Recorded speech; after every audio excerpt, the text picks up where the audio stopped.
അക്കാഡമിയുടെ പുതിയൊരു വീഡിയോ ക്ലാസ്സിലേക്ക് എല്ലാവർക്കും സ്വാഗതം. ഈ ക്ലാസ്സിൽ നമ്മൾ നമ്മുടെ ഭാരതീയ ന്യായ സംഹിത പഠിച്ചു തുടങ്ങാനായിട്ട് പോവുകയാണ്. അപ്പം നമ്മൾ ആക്റ്റിലേക്ക് കടക്കുന്നതിന് മുൻപേ നമ്മൾ കുറേ ജനറൽ പ്രിൻസിപ്പിൾസ് ഈ പറയുന്ന നിയമവുമായി ബന്ധപ്പെട്ട് അറിയാനുണ്ട്. അപ്പോൾ ഇന്ന് നമ്മൾ ഒരു ഇൻട്രൊഡക്ഷൻ ക്ലാസ് ആണ് നോക്കുന്നത്. BNS പഠിക്കുന്നതിന് മുൻപേ നമുക്ക് BNSലെ കുറച്ച് കൺസെപ്റ്റുകളിൽ നല്ലൊരു ധാരണ വേണം. അപ്പോൾ ആ ധാരണ നമ്മളിലേക്ക് കൊണ്ടുവരാനുള്ള കുറച്ച് ഇമ്പോർട്ടൻറ്റ് ടോപ്പിക്സ് കവർ ചെയ്യുന്ന രീതിയിലുള്ള ഒരു ക്ലാസ് ആണ് നമ്മളിന്ന് പ്ലാൻ ചെയ്യുന്നത്. അപ്പോൾ നമ്മളിന്ന് ബേസിക്കലി നോക്കുക എന്താണ് ക്രൈം. ഓക്കെ, ക്രിമിനൽ ലയബിലിറ്റി അഥവാ ക്രൈം എന്ന് വെച്ചാൽ എന്താണ്. അതിനുശേഷം ക്രൈം എന്ന് പറയുന്ന ഈ ഒരു സംഭവം ക്രിയേറ്റ് ചെയ്യാനായിട്ടുള്ള എലമെന്റ്സ് എന്തൊക്കെയാണ്. അതിനുശേഷം നമ്മൾ നോക്കാനായിട്ട് പോകുന്നത് ഈ എലമെന്റ്സുമായി ബന്ധപ്പെട്ട് വരുന്ന കുറച്ച് തിയറീസ് ആണ്. ഓക്കെ, ഈ ഒരു ക്ലാസ് കൊണ്ട് നമ്മുടെ ഇൻട്രൊഡക്ഷൻ അവസാനിക്കില്ല. നമുക്ക് 4 കാര്യങ്ങൾ പഠിക്കാനുണ്ട്. ആദ്യം ക്രൈം എന്താണെന്ന് പഠിക്കണം. ക്രൈമിന്റെ എലമെന്റ്സുമായി ബന്ധപ്പെട്ട് വരുന്ന കുറച്ച് റിലേറ്റഡ് തിയറീസ് ഉണ്ട്. Like concurrence of actus reus and mens rea, causation, ഇങ്ങനെയുള്ള കുറച്ച് തിയറീസ് ഉണ്ട്. അതൊക്കെ പഠിക്കാനുണ്ട്. അതിനുശേഷം നമുക്ക് സ്റ്റേജസ് ഓഫ് ക്രൈം പഠിക്കാനുണ്ട്. പ്രിപ്പറേഷൻ, അറ്റംപ്റ്റ്, അങ്ങനെ സ്റ്റേജസ് ഓഫ് ക്രൈം നമുക്ക് പഠിക്കാനുണ്ട്. അപ്പോൾ ഇത്രയുമാണ് നമ്മൾ ഒരു ഇൻട്രൊഡക്ഷൻ പോലെ മനസ്സിലാക്കിയാൽ മാത്രമേ നമുക്ക് സെക്ഷൻസിലേക്ക് കടക്കുമ്പം മനസ്സിലാകുകയുള്ളൂ കാര്യങ്ങൾ. അപ്പോൾ ഈ ക്ലാസ്സിൽ നമ്മൾ ഇന്ന് ക്രൈം എന്താണെന്നും ക്രൈമിന്റെ എലമെന്റ്സ് എന്താണെന്നും കുറച്ച് തിയറീസും നമ്മൾ നോക്കുന്നുണ്ട്. അടുത്ത ഒരു ക്ലാസ്സിൽ കൂടി നമ്മൾ സ്റ്റേജസ് ഓഫ് ക്രൈമും ബാക്കി തിയറീസും കൂടെ കംപ്ലീറ്റ് ചെയ്തിട്ടായിരിക്കും നമ്മൾ BNS സ്റ്റാർട്ട് ചെയ്യാൻ പോകുന്നത്. അപ്പം നമുക്ക് തുടങ്ങിയാലോ. ആദ്യം നമ്മൾ നോക്കാൻ പോകുന്നത് ക്രൈമിന്റെ ഡെഫിനേഷൻ ആണ്. എന്താണ് ക്രൈം, എന്താണ് ക്രിമിനൽ ലയബിലിറ്റി, ഇതാണ് നമ്മൾ നോക്കാനായിട്ട് പോകുന്നത്. അപ്പോൾ ഒരു കാര്യം മനസ്സിലാക്കുക, ക്രൈം എന്ന് പറയുന്ന വാക്കിന് ഒരു വ്യക്തമായ അർത്ഥം ഇതാണ് ക്രൈം എന്ന് പറഞ്ഞ് എവിടെയും അതിനെ ഡിഫൈൻ ചെയ്തിട്ടില്ല. IPCയിൽ ഡിഫൈൻ ചെയ്തിട്ടില്ല, BNSൽ ഓഫ് കോഴ്സ് ഇല്ല. അപ്പോൾ ഒരു ക്രിമിനൽ എന്താണ് ക്രൈം എന്നുള്ളതിനൊരു കറക്റ്റ് ഡെഫിനേഷൻ നമുക്ക് ഇതുവരെയും കണ്ടെത്താനായിട്ട് സാധിച്ചിട്ടില്ല. അപ്പോൾ നമ്മൾ എപ്പോഴും ക്രൈമിനെ പറയുന്നത് എങ്ങനെയാണെന്ന് അറിയാമോ? എന്ത് സാധനത്തിനെയാണോ ഒരു ക്രിമിനൽ നിയമം, ഒരു രാജ്യത്തിന്റെ ക്രിമിനൽ നിയമം എന്തിനെയാണോ ക്രൈം എന്ന് പറയുന്നത് അതായിരിക്കും ക്രൈം. മനസ്സിലായോ? അതായത് ഫോർ എക്സാമ്പിൾ നമുക്കൊരു സിവിൽ ലയബിലിറ്റി നമുക്ക് എങ്ങനെ പറയാൻ പറ്റും? ഒരു വ്യക്തിക്ക് ഉണ്ടാകുന്ന പേഴ്സണൽ നഷ്ടങ്ങളെ നമുക്ക് സിവിൽ ലയബിലിറ്റി എന്ന് വിളിക്കാം, അല്ലെ? ആ സിവിൽ ലയബിലിറ്റിയുടെ പ്രധാന ഉദ്ദേശം എന്തായിരിക്കും? ഒരു സിവിൽ കേസിന്റെ പ്രധാനപ്പെട്ട ഉദ്ദേശം എന്താണ്? ആ വ്യക്തിക്ക് ഉണ്ടായിരിക്കുന്ന നഷ്ടം എന്താണോ അത് പരിഹരിച്ച് നഷ്ടം ഉണ്ടാകുന്നതിന് മുൻപേ ഉള്ള അയാളുടെ അവസ്ഥയിലേക്ക് എത്തിക്കുക. അപ്പൊ ഈ ഒബ്ജക്റ്റീവോട് കൂടി പ്രവർത്തിക്കുന്ന നിയമങ്ങളെ നമുക്ക് സിവിൽ നിയമങ്ങൾ എന്ന് വിളിക്കാം. എന്നാൽ ക്രൈമം ഒന്ന് ആലോചിച്ച് നോക്കേ. ഒരു ക്രിമിനൽ ലയബിലിറ്റി, ഒരു കൊലപാതകം നടക്കുക, അഫക്റ്റഡ് ആകുന്നത് ഒരാൾ തന്നെയാ. സിവിൽ ലയബിലിറ്റി പോലെ തന്നെ പ്രശ്നം ഉണ്ടാകുന്നത് ഒരാൾക്കാ. പക്ഷെ അതൊരു സിവിൽ കേസ് അല്ല, അതൊരു ക്രിമിനൽ കേസാ. കാരണം എന്താണ്? മർഡർ എന്ന് പറയുന്നത് ഒരു ക്രൈം ആണെന്നാണ് നിയമപുസ്തകങ്ങളിൽ പറയുന്നത്. അപ്പൊ ക്രൈം എന്താണെന്ന് ചോദിച്ചാൽ നമുക്ക് ഇതാണ് ക്രൈം എന്ന് പറയാൻ പറ്റില്ല. പകരം നമ്മൾ പറയാ എന്തിനെയാണോ ഒരു പ്രത്യേക രാജ്യത്തിന്റെ ക്രിമിനൽ നിയമം ക്രൈമായിട്ട് അവതരിപ്പിച്ചിരിക്കുന്നത് അതായിരിക്കും ക്രൈം. മനസ്സിലായോ? പക്ഷെ സിവിൽ നിയമങ്ങൾക്ക് നമുക്ക് കുറെ അധികം ഡെഫിനേഷൻസ് നമുക്ക് ഒന്നുമില്ലെങ്കിൽ പറയാൻ പറ്റും. ഇതാണ് നമ്മളെ ടോർട്ടൊക്കെ പഠിക്കുമ്പോൾ നമുക്ക് പഠിക്കാം. പലരുടെയും ഡെഫിനേഷൻസ്, പല ആൾക്കാരുടെയും ഡെഫിനേഷൻസിൽ ക്രിമിനൽ ലയബിലിറ്റി നമുക്ക് ഏകദേശമൊക്കെ നമുക്ക് ഒപ്പിച്ചെടുക്കാം. എന്നാൽ ക്രൈമിനെ നമുക്ക് അങ്ങനെ നമ്മൾ എപ്പോഴും എക്സ്ക്ലൂഷൻ ഉപയോഗിക്കാം. ഇതൊക്കെ സിവിൽ ആണെങ്കിൽ ഇത് ക്രൈം ആയിരിക്കും, അങ്ങനെ നമ്മൾ എക്സ്ക്ലൂഷൻസ് ഉപയോഗിക്കാം. അപ്പൊ ജനറലി ക്രൈം എന്ന് വെച്ചാല് പബ്ലിക്കിനെ മുഴുവനായിട്ടും, ഒരു വ്യക്തിയിൽ നിന്ന് മാത്രമല്ല, അല്ലെങ്കിൽ ഒരു വ്യക്തിയെ മാത്രം അഫക്റ്റ് ചെയ്യുന്നു എന്ന കാരണത്താലല്ല, പബ്ലിക്കിന് മുഴുവനായിട്ടും അഫക്റ്റഡ് ആകുന്ന ചില കാര്യങ്ങളെയാണ് നമ്മൾ ക്രൈം എന്ന് വിളിക്കുന്നത്. അത് ക്രൈം ആകാനുള്ള കാരണം പബ്ലിക്കിനെ അഫക്റ്റ് ചെയ്യുന്നു, അത് പബ്ലിക്കിന് ഇഞ്ചുറിയസ് ആണ് എന്ന കാരണത്താൽ നിയമം അതിനെ എന്ത് ചെയ്യുന്നുണ്ട്? പ്രൊഹിബിറ്റ് ചെയ്യുന്നുണ്ട്, ചെയ്യാൻ പാടില്ല എന്ന് പറയുന്നുണ്ട്. അത്തരത്തിലുള്ളവയാണ് നമുക്ക് ക്രൈം എന്ന് വിളിക്കാനായിട്ട് സാധിക്കാം. അപ്പൊ ക്രൈം എന്ന് വെച്ചാൽ എപ്പോഴും ഒരു കുറ്റകൃത്യം ഉണ്ടാകുക, അപ്പൊ ഒരു ക്രൈം ഉണ്ടാകുക. നിയമത്തിൽ പറഞ്ഞിരിക്കുന്ന ഒരു കാര്യം നമ്മൾ അനുസരിക്കാതെ അതിന് വിപരീതമായി നമ്മൾ പ്രവർത്തിക്കുമ്പോൾ ക്രൈം ഉണ്ടാകുന്നു, അല്ലേ? അതായത് ക്രൈം എന്ന് പറഞ്ഞാൽ ഡിസൊബീഡിയൻസ് ആണ്, അനുസരണയില്ലായ്മയാണ് നിയമത്തോടുള്ള. എന്തോ ഒരു കാര്യത്തെ ഫോർബീഡ് ചെയ്യുന്ന, എന്തോ ഒരു കാര്യം ചെയ്യരുത് എന്ന് കമാൻഡ് ചെയ്യുന്ന, ആവശ്യപ്പെടുന്ന നിയമത്തിന്റെ ഡിസൊബീഡിയൻസ് ആണ് ക്രൈം. മനസ്സിലായോ? ഓക്കെ, ഇനി എങ്ങനെയാ നമുക്ക് ഈ പറയുന്ന, ഇപ്പൊ നമ്മൾ പറഞ്ഞു ഗവൺമെന്റ് അല്ലെങ്കിൽ ഒരു സംസ്ഥാനത്ത് അല്ലെങ്കിൽ ഒരു രാജ്യത്തിന്റെ നിയമം എതിർക്കുന്നതാണ് ക്രൈം. അപ്പൊ ആ രാജ്യത്തിൽ ആരാണ് ഈ ക്രൈം എന്താണെന്ന് തീരുമാനിക്കുന്നത്? സർക്കാരാണ്, ലെജിസ്ലേച്ചർ ആണ്, അല്ലെ?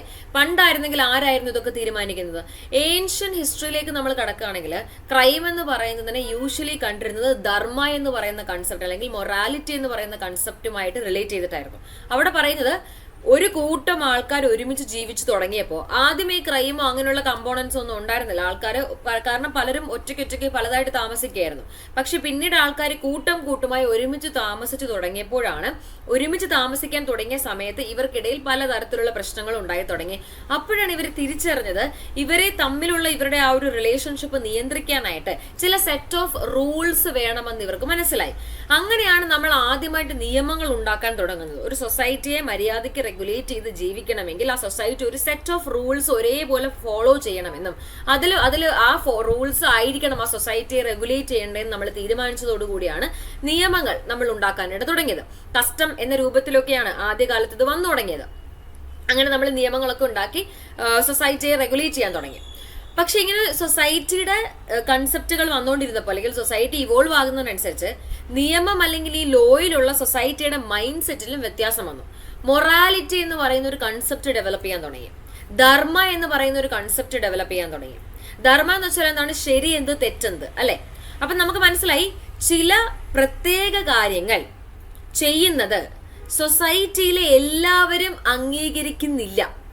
സൊസൈറ്റിയിലെ എല്ലാവരും അതിനെ ഒരേപോലെ എതിർക്കുന്നുണ്ട്. അവരുടെ മോറൽ കൺസെപ്റ്റിന് അത് എതിരാണ്. അപ്പൊ ഇങ്ങനെ മോറൽ കൺസെപ്റ്റിന് എതിരായിട്ട് നിൽക്കുന്ന സംഭവങ്ങളെയാണ് പണ്ട് മുതലേ ക്രൈം എന്ന രീതിയിലേക്ക് നമ്മൾ കണക്കാക്കാൻ തുടങ്ങിയത്. അപ്പൊ ക്രൈമും മൊറാലിറ്റിയും തമ്മിൽ വളരെയധികം ബന്ധമുണ്ട്. എന്താണോ മോറൽ പ്രിൻസിപ്പിൾസിന് എഗെയിൻസ്റ്റ് ആയിട്ട് പ്രവർത്തിക്കുന്നവ അതിനെയായിരുന്നു നമ്മൾ ക്രൈമായിട്ട് കണക്കാക്കിയിരുന്നത്. ഫോർ എക്സാമ്പിൾ, പണ്ട് കാലത്ത് മൊറാലിറ്റിക്ക് എതിരായിരുന്നവയായിരുന്നു ഈ മർഡർ, അതേപോലെ തന്നെ മറ്റേ റേപ്പ് മർഡർ ഒക്കെ പണ്ട് മുതലേ ക്രൈമാണ്. അതിനുശേഷം പിന്നെ നമ്മൾ പറയുകയാണെങ്കിൽ നിലവിൽ ഇപ്പോൾ ക്രൈം അല്ലാത്ത ഒരു ബെസ്റ്റ് എക്സാമ്പിൾ, ഇനി നമ്മൾ നമ്മൾ ഈ മൊറാലിറ്റി ബേസ് ചെയ്ത് ക്രൈം എക്സിസ്റ്റ് ചെയ്യുന്നതുകൊണ്ടാണ് സൊസൈറ്റി ഡെവലപ്പ് ആകുന്നതിനനുസരിച്ച് പലതും കുറ്റകൃത്യം അല്ലാതായി മാറിക്കൊണ്ടിരിക്കുന്നത്. ഒരു ബെസ്റ്റ് എക്സാമ്പിൾ പറയുകയാണെങ്കിൽ അൺനാച്ചുറൽ ഒഫൻസസ് എന്ന് പറയുന്ന ഒരു പ്രത്യേകമായ കേസ്, ഒരു പ്രത്യേകമായ ഒരു സെക്ഷൻ ഒഫൻസ് IPC ഉണ്ടായിരുന്നു. കാരണം പണ്ട് മുതലേ സ്വവർഗ അനുരാഗികളെ നമ്മൾ അങ്ങോട്ട് സപ്പോർട്ട് ചെയ്യാറുണ്ടായിരുന്നില്ല, അല്ലെ? അപ്പോൾ ഒരു പുരുഷനും സ്ത്രീയും തമ്മിൽ ഉണ്ടാകേണ്ട ബന്ധമാണ് സെക്ഷൽ ഇന്റർകോഴ്സ് എന്നാണ് നമ്മൾ കൺസിഡർ ചെയ്യുന്നത്. സ്ത്രീയും തമ്മിലോ പുരുഷനും തമ്മിലോ ഇങ്ങനെ ഒരു ബന്ധം ഉണ്ടാകാൻ പാടില്ലെന്നും അത് അൺനാച്ചുറൽ ആണെന്നോ, അതായത് പ്രകൃതി വിരുദ്ധമാണെന്നാണ് നമ്മൾ പറഞ്ഞിരിക്കുന്നത്. അതായത് കാരണം എന്താണ്? അന്ന് എക്സിസ്റ്റ് ചെയ്തിരുന്ന ജനറേഷന്റെ മുഴുവൻ ആൾക്കാരുടെയും മൊറാലിറ്റിക്ക് അത് എഗെയിൻസ്റ്റ് ആയിരുന്നു. അപ്പൊ അങ്ങനെ ഒരു നിയമം അതുകൊണ്ടുണ്ടായിരുന്നു. എന്നാൽ നിലവിൽ അത് സ്ട്രക്ക് ഡൗൺ ചെയ്തില്ലേ? നവദീപ് സിംഗ് ജോഹർ കേസിൽ 2018 എന്ത് ചെയ്തു? നമ്മുടെ ഈ പറയുന്ന അമെന്റ്മെന്റ് IPCയിൽ വരുത്തുകയും നമ്മൾ എന്ത് ചെയ്യുകയും ചെയ്തിട്ടുണ്ടായിരുന്നു? നവദീപ് സിംഗ് ജോഹർ തന്നെയല്ലേ? എനിക്ക് കൃത്യമായിട്ട് ഓർമ്മയില്ല, എന്റെ മനസ്സിലേക്ക് പെട്ടെന്ന് വന്ന് അതാണെന്ന് തന്നെയാണ് എന്റെ ഉറപ്പ്. ഒന്ന് ക്ലാരിഫൈ ചെയ്തോളൂ കേട്ടോ. നമുക്കത് ആവശ്യമില്ല, ബട്ട് സ്റ്റിൽ ആ സെക്ഷൻ പഠിക്കുമ്പോൾ നമുക്കത് മനസ്സിലാക്കാം. ഇപ്പൊ ജസ്റ്റ് പറയുന്നതേ ഉള്ളൂ, മൊറാലിറ്റി കൺസെപ്റ്റ് മനസ്സിലാക്കി തരാനായിട്ട്. അപ്പൊ ഇപ്പോഴത്തെ സൊസൈറ്റി എന്ത് ചെയ്യാൻ തുടങ്ങി? അതിനെ അക്സെപ്റ്റ് ചെയ്യാൻ തുടങ്ങി. എല്ലാവരും അക്സെപ്റ്റ് ചെയ്യുന്നില്ലെങ്കിൽ പോലും സൊസൈറ്റിയുടെ ഒരു പോർഷൻ ഓഫ് ആൾക്കാരെങ്കിലും എന്ത് ചെയ്യുന്നുണ്ട്? അത് അക്സെപ്റ്റ് ചെയ്യാൻ തുടങ്ങി. നമ്മൾ മനസ്സിലാക്കി, ഓക്കെ, അങ്ങനെ ഒരു പ്രശ്നം ഉണ്ടാകാം, അല്ലെങ്കിൽ അങ്ങനെ അവർക്ക് നമ്മൾ ഈ ഫ്രീഡത്തിനെയും പ്രൈവസിക്കും ഇൻഡിവിജ്വൽ ഒപ്പീനിയൻസിനും ഒക്കെ വളരെ പ്രാധാന്യം കൊടുത്തു തുടങ്ങി. അവരുടെ താല്പര്യം അതാണെങ്കിൽ അവർ ജീവിച്ചോട്ടെ, ഹൂ കേസ് എന്നൊരു രീതിയിലേക്ക് നമ്മൾ എത്തി. അപ്പൊ നമ്മുടെ മൊറാലിറ്റിക്ക് അത് എല്ലാവരുടെയും മൊറാലിറ്റിയെ ബാധിക്കാത്ത കുറ്റങ്ങളായി മാറി, അല്ലേ? അപ്പൊ അത് ക്രൈം അല്ലാതായി മാറി. അതായത് മൊറാലിറ്റി ആണ് ആക്ച്വലി ക്രൈമിനെ തീരുമാനിക്കുന്നത്. ഇനി ഈ മൊറാലിറ്റി വ്യത്യാസപ്പെട്ടുകൊണ്ടിരിക്കും. എന്തിനനുസരിച്ച്? സിറ്റുവേഷൻസ് അനുസരിച്ച് മാറും. സമയം പോകുന്നതനുസരിച്ച് മൊറാലിറ്റി മാറും. കൂടാതെ ഒരു പെർട്ടിക്കുലർ സൊസൈറ്റിയിൽ നിന്ന് മറ്റൊരു സൊസൈറ്റിയിലേക്ക് പോകുമ്പോഴും മൊറാലിറ്റി മാറും. ഫോർ എക്സാമ്പിൾ, ഇവിടെ ഇന്ത്യയിൽ ക്രൈം ആണെന്ന് പറയുന്ന പല കാര്യങ്ങളും അമേരിക്കയിലോ ജപ്പാനിലോ UK ഒന്നും ക്രൈം അല്ല. കാരണം എന്താണ്? അവിടുത്തെ ആൾക്കാരുടെ മൊറാലിറ്റി ഡിഫറെന്റ് ആണ്, ഇവിടെ ഉള്ളവരുടെ മൊറാലിറ്റി ഡിഫറെന്റ് ആണ്. അപ്പൊ ഈ മൊറാലിറ്റി എന്ന് പറയുന്ന കൺസെപ്റ്റിനെ ബേസ് ചെയ്തുകൊണ്ട് ക്രൈം കിടക്കുന്നത് കൊണ്ടാണ് എല്ലാ രാജ്യങ്ങളിലും ഒരേപോലെയുള്ള നിയമങ്ങൾ അല്ലാത്തത്. എല്ലാ രാജ്യങ്ങളിലും വ്യത്യസ്തമായ നിയമങ്ങളായിരിക്കുന്നത്. ഒരു രാജ്യത്തിൽ തന്നെ സമയം പോകുന്നതിനനുസരിച്ച് നിയമത്തിൽ വ്യത്യാസങ്ങൾ വന്നുകൊണ്ടിരിക്കുന്നത്. മനസ്സിലായോ? അപ്പം ചുരുക്കി കൂട്ടി പറഞ്ഞാല് മൊറാലിറ്റി എന്ന് പറയുന്ന ഒരു എലമെന്റ് ആണ് ഒരു ലാർജ് സ്കെയിലില് ക്രൈം എന്താണെന്നും ഏതാണെന്നും പറഞ്ഞു തരുന്നത്. ഇനി മൊറാലിറ്റി പറയുന്ന കാര്യങ്ങൾ മാത്രമാണോ ക്രൈം എന്ന് ചോദിച്ചാൽ ഒരിക്കലും അല്ല. പല കാര്യങ്ങളും നമ്മുടെ മൊറാലിറ്റിക്ക് എഗെയിൻസ്റ്റ് ആയിരിക്കും, പക്ഷെ അത് നിലവിൽ ക്രൈം ആയിരിക്കണം എന്നില്ല. മൊറാലിറ്റിക്ക് എഗെയിൻസ്റ്റ് അല്ലാത്ത പലതും ക്രൈമുമാണ്. ഫോർ എക്സാമ്പിൾ, ഒരാള് അദ്ദേഹം മോഷ്ടിക്കുന്നത് ഭക്ഷണം കഴിക്കാനായിട്ടാണ്. നമ്മൾ നോക്കുമ്പം നമ്മുടെ മൊറാലിറ്റി അത് ഒരിക്കലും ഹേർട്ട് ചെയ്യുന്നില്ല. ഒരാൾ മോഷ്ടിക്കുന്നത് ഭക്ഷണം കഴിക്കാനാണെന്ന് പറയുമ്പം നമ്മുടെ മോറൽ പ്രിൻസിപ്പിൾസ് അതിനെ സപ്പോർട്ട് ചെയ്യുക ചെയ്യുന്നത്. പക്ഷെ അത് സ്റ്റിൽ ക്രൈം അല്ലേ? കാരണം എന്തുകൊണ്ടാണ്? അത് മൊറാലിറ്റി അഫക്ട് ചെയ്തോട്ടെ അല്ലാതെ ആയിക്കോട്ടെ, ചില സാഹചര്യങ്ങളിൽ അത് കാരണം തെറ്റ് എന്ന് പറയുന്നൊരു കുറ്റമാണെന്ന് ക്രൈം ഓൾറെഡി ക്രിമിനൽ നിയമത്തിൽ പറയുന്നുണ്ട്. അങ്ങനെയെങ്കിൽ അത് മൊറാലിറ്റി അഫക്ട് ചെയ്താലും ശരി, അഫക്ട് ചെയ്തില്ലെങ്കിലും ശരി, ക്രൈമായി മാറും. അപ്പൊ മൊറാലിറ്റി ഒരു പരിധി വരെ ക്രൈമിനെ തീരുമാനിക്കുന്നുണ്ടെങ്കിലും മൊറാലിറ്റി സപ്പോർട്ട് ചെയ്യുന്ന അല്ലെങ്കിൽ മൊറാലിറ്റിക്ക് എഗെയിൻസ്റ്റ് ആയിട്ടുള്ള കാര്യങ്ങൾ മാത്രമാണ് ക്രൈം എന്നും നമുക്ക് പറയാൻ പറ്റില്ല. ക്ലിയർ ആയോ? അപ്പൊ ഈ ക്രൈം എന്ന് പറയുന്നത് ഒരു അവിയൽ പരുവത്തിൽ കിടക്കുന്ന ഒരു സാധനമാണ്. അത് കുറെ അധികം നമുക്ക് മോറൽ പ്രിൻസിപ്പിൾസിന്റെ അടിസ്ഥാനത്തിൽ മനസ്സിലാക്കാം. എന്നാൽ അത് മാത്രമല്ല ക്രൈം തീരുമാനിക്കാനുള്ള കാര്യം. അതുകൊണ്ടാണ് ക്രൈമിന് നമുക്കൊരു പ്രോപ്പർ ഡെഫിനേഷൻ കണ്ടെത്താൻ സാധിക്കാത്തത്. അപ്പൊ ലാർജ്ലി നമ്മൾ ഇങ്ങനെയാ ക്രൈമിനെ പറയാ. എന്താണോ ഒരു രാജ്യത്തിന്റെ ക്രിമിനൽ നിയമം ചെയ്യരുത് എന്ന് നിങ്ങളോട് പറയുന്നത്, അതായിരിക്കും ക്രൈം. മനസ്സിലായോ? നമുക്കിനി ഈ PPT ഒന്ന് വായിച്ചു നോക്കിയാലോ. നോട്ട് ഡിഫൈൻഡ് ഇൻ BNS അറിയാം. ജനറലി എന്താ പറയുന്നത്? Act prohibited by law as injuries to public. ഒരു സൊസൈറ്റിക്ക് മുഴുവൻ അല്ലെങ്കിൽ പബ്ലിക്കിനെ മുഴുവൻ ബാധിക്കുന്നു എന്ന കാരണത്താൽ നിയമം പ്രൊഹിബിറ്റ് ചെയ്യുന്ന കാര്യങ്ങളാണ് ക്രൈം. അപ്പൊ ക്രൈമിനെ എന്ത് പറയാം? ഡിസൊബീഡിയൻസ് ടു ലോ ആണ് അല്ലെ? ഏത് ലോയാണ് ഒരു കാര്യം കമാൻഡ് ചെയ്യുന്നത്, ഒരു കാര്യം ചെയ്യരുതെന്ന് ഫോർബീഡ് ചെയ്യുന്നത്, അതിനെ അനുസരിക്കാതിരിക്കുന്നതാണ് ക്രൈമായിട്ട് നമുക്ക് കണക്കാക്കാം. But the disobedience of all law may not be crime. For instance, disobedience of civil laws and laws of inheritance or contracts. അതായത് കുറെ നിയമങ്ങളുണ്ട്. എല്ലാ നിയമങ്ങളും അനുസരിക്കാതിരിക്കുന്നത് ക്രൈം അല്ല. കാരണം ഒരു സെറ്റ് ഓഫ് നിയമങ്ങൾ സിവിൽ നിയമങ്ങളാണ്. അതനുസരിക്കാതിരിക്കുന്നത് സിവിൽ ലയബിലിറ്റിയെ കൊണ്ടുവരുള്ളൂ. അതൊരിക്കലും ക്രൈമായി മാറില്ല. അപ്പൊ നിയമങ്ങൾ അനുസരിക്കാതിരിക്കാത്തതാണ് ക്രൈമെങ്കിൽ പോലും ആ നിയമങ്ങൾ എന്താകാൻ പാടില്ല? സിവിൽ നിയമങ്ങളാകാൻ പാടില്ല. ക്രിമിനൽ നിയമങ്ങളുടെ അനുസരണ ഇല്ലായ്മയായിരിക്കും ക്രൈം എന്ന് പറയുന്നത്. അപ്പൊ ക്രൈം എന്ന് വെച്ചാൽ നോർമൽ ലോയിന്റെ ഡിസൊബീഡിയൻസ് മാത്രമല്ല, പകരം it means an act which is both forbidden by law. നിയമം അതിനെ എതിർക്കുന്നുണ്ട്, കൂടാതെ ആ സാധനം സൊസൈറ്റിയുടെ മോറൽ സെന്റിമെന്റ്സിനെ അഫക്ട് ചെയ്യുന്നുണ്ട്. അപ്പൊ സൊസൈറ്റിയുടെ മോറൽ സെന്റിമെന്റ്സിനെ അഫക്ട് ചെയ്യുന്ന, നിയമം എതിർക്കുന്ന, ക്രൈം എന്ന നിയമം വിശേഷിപ്പിക്കുന്ന സാധനങ്ങളെ അല്ലെങ്കിൽ ക്രിമിനൽ ലയബിലിറ്റി നമുക്ക് തരും എന്ന് ലോ പറയുന്ന സാധനങ്ങളായിരിക്കും ക്രൈം. ക്ലിയർ അല്ലേ? അപ്പൊ ഇതാണ് ക്രൈമിന്റെ ഒരു അണ്ടർസ്റ്റാൻഡിങ്. ഇനി എലമെന്റ്സ് ഓഫ് ക്രൈമിലേക്ക് നമുക്ക് കടക്കാം. എലമെന്റ്സ് ഓഫ് ക്രൈമിൽ നമ്മൾ ബേസിക്കലി പഠിക്കുന്നത് ഇപ്പൊ നമ്മൾ ക്രൈം എന്ന് പറഞ്ഞല്ലോ, ഇതാണ് ക്രൈം. എന്തൊക്കെയാണോ ക്രിമിനൽ നിയമങ്ങൾ, ഒരു രാജ്യത്തിന്റെ ക്രിമിനൽ നിയമങ്ങൾ ആ രാജ്യത്തിന്റെ മോറൽ പ്രിൻസിപ്പിൾസിനെ സപ്പോർട്ട് ചെയ്യുന്ന രീതിയിൽ അവിടെ മോറൽ പ്രിൻസിപ്പിൾസിന് അഫക്റ്റ് ആവുന്ന കാര്യങ്ങൾ കുറ്റകൃത്യമാണെന്ന പേരിൽ നിയമം വഴി പുറത്തിറക്കുന്നു. ഈ നിയമത്തിൽ പറയുന്ന സാധനങ്ങളായിരിക്കും ക്രൈം. കഴിഞ്ഞു. ഇനി ക്രൈം എന്ന് പറയുന്ന കാര്യം എപ്പോഴാണ് ഉണ്ടാകുന്നത്? എന്തൊക്കെ കൂടി ചേരുമ്പോഴാണ് ഒരു കാര്യം ക്രൈമായി മാറുന്നത്? ഇതൊരു ക്രൈമാണെന്ന് പറയുമ്പോൾ എന്തൊക്കെയാ എലമെന്റ്സ് അതിൽ ഉണ്ടായിരിക്കേണ്ടത്? ബേസിക്കലി 4 കാര്യങ്ങളാണ് ക്രൈം ഉണ്ടാകാനായിട്ട് നമുക്ക് ആവശ്യമായിട്ടുള്ളത്. അതിൽ ഏറ്റവും ഇമ്പോർട്ടന്റ് ആയിട്ടുള്ള 2 കാര്യങ്ങളാണ് ആക്ടസ് റിയസും മെൻസ് റിയയും. ഡീറ്റെയിൽ ആയിട്ട് നമുക്ക് പഠിക്കാം. അത് കൂടാതെ വരുന്ന 2 കാര്യങ്ങളാണ് ക്രൈം ചെയ്യാനായിട്ട് ഒരു മനുഷ്യൻ, ഹ്യൂമൻ ബീങ്, മനുഷ്യൻ തന്നെ ആയിരിക്കണം എന്നില്ല, ലീഗൽ പേഴ്സണും ആകാം, ഒരു പേഴ്സൺ ഉണ്ടായിരിക്കണം ക്രൈം ചെയ്യാനായിട്ട്. അതിനുശേഷം ആ ക്രൈം ചെയ്യുന്ന കാരണത്താൽ മറ്റാർക്കെങ്കിലും അല്ലെങ്കിൽ സൊസൈറ്റിക്കോ ഒരു സൊസൈറ്റിയുടെ മോറൽ സെന്റിമെന്റ്സിനോ എന്തുണ്ടായിരിക്കണം? ഒരു ഇഞ്ചുറി ഉണ്ടാകണം അല്ലെ? അപ്പൊ ഇഞ്ചുറി ആദ്യം ഹ്യൂമൻ ബീങ്, ഒരു വ്യക്തി, ആ വ്യക്തിക്ക് ആക്ടസ് റേസ് ഉണ്ടായിരിക്കണം, മെൻസ് റേ ഉണ്ടായിരിക്കണം. ഇനി ഇത് 3 കൂടി കലരുമ്പോൾ ഒരു ഇഞ്ചുറി ഉണ്ടാകണം. ഇത്രയും 4 എലമെന്റ്സ് ചേരുമ്പോഴാണ് ഒരു ക്രൈം ഉണ്ടാകുന്നത്. ക്ലിയർ അല്ലേ? കൊണ്ട് തുടങ്ങാൻ പറ്റും. മനുഷ്യർക്ക് മാത്രമല്ലേ, മനുഷ്യൻ ഒരു ഐഡന്റിറ്റി ഉള്ള ആൾക്കല്ലേ ബാങ്ക് കൊണ്ട് തുടങ്ങാൻ പറ്റൂ. ഒരു ഐഡന്റിറ്റി ഉള്ള ആൾക്കാർക്കല്ലേ ഒരു പ്രോപ്പർട്ടി ഓൺ ചെയ്യാൻ പറ്റൂ.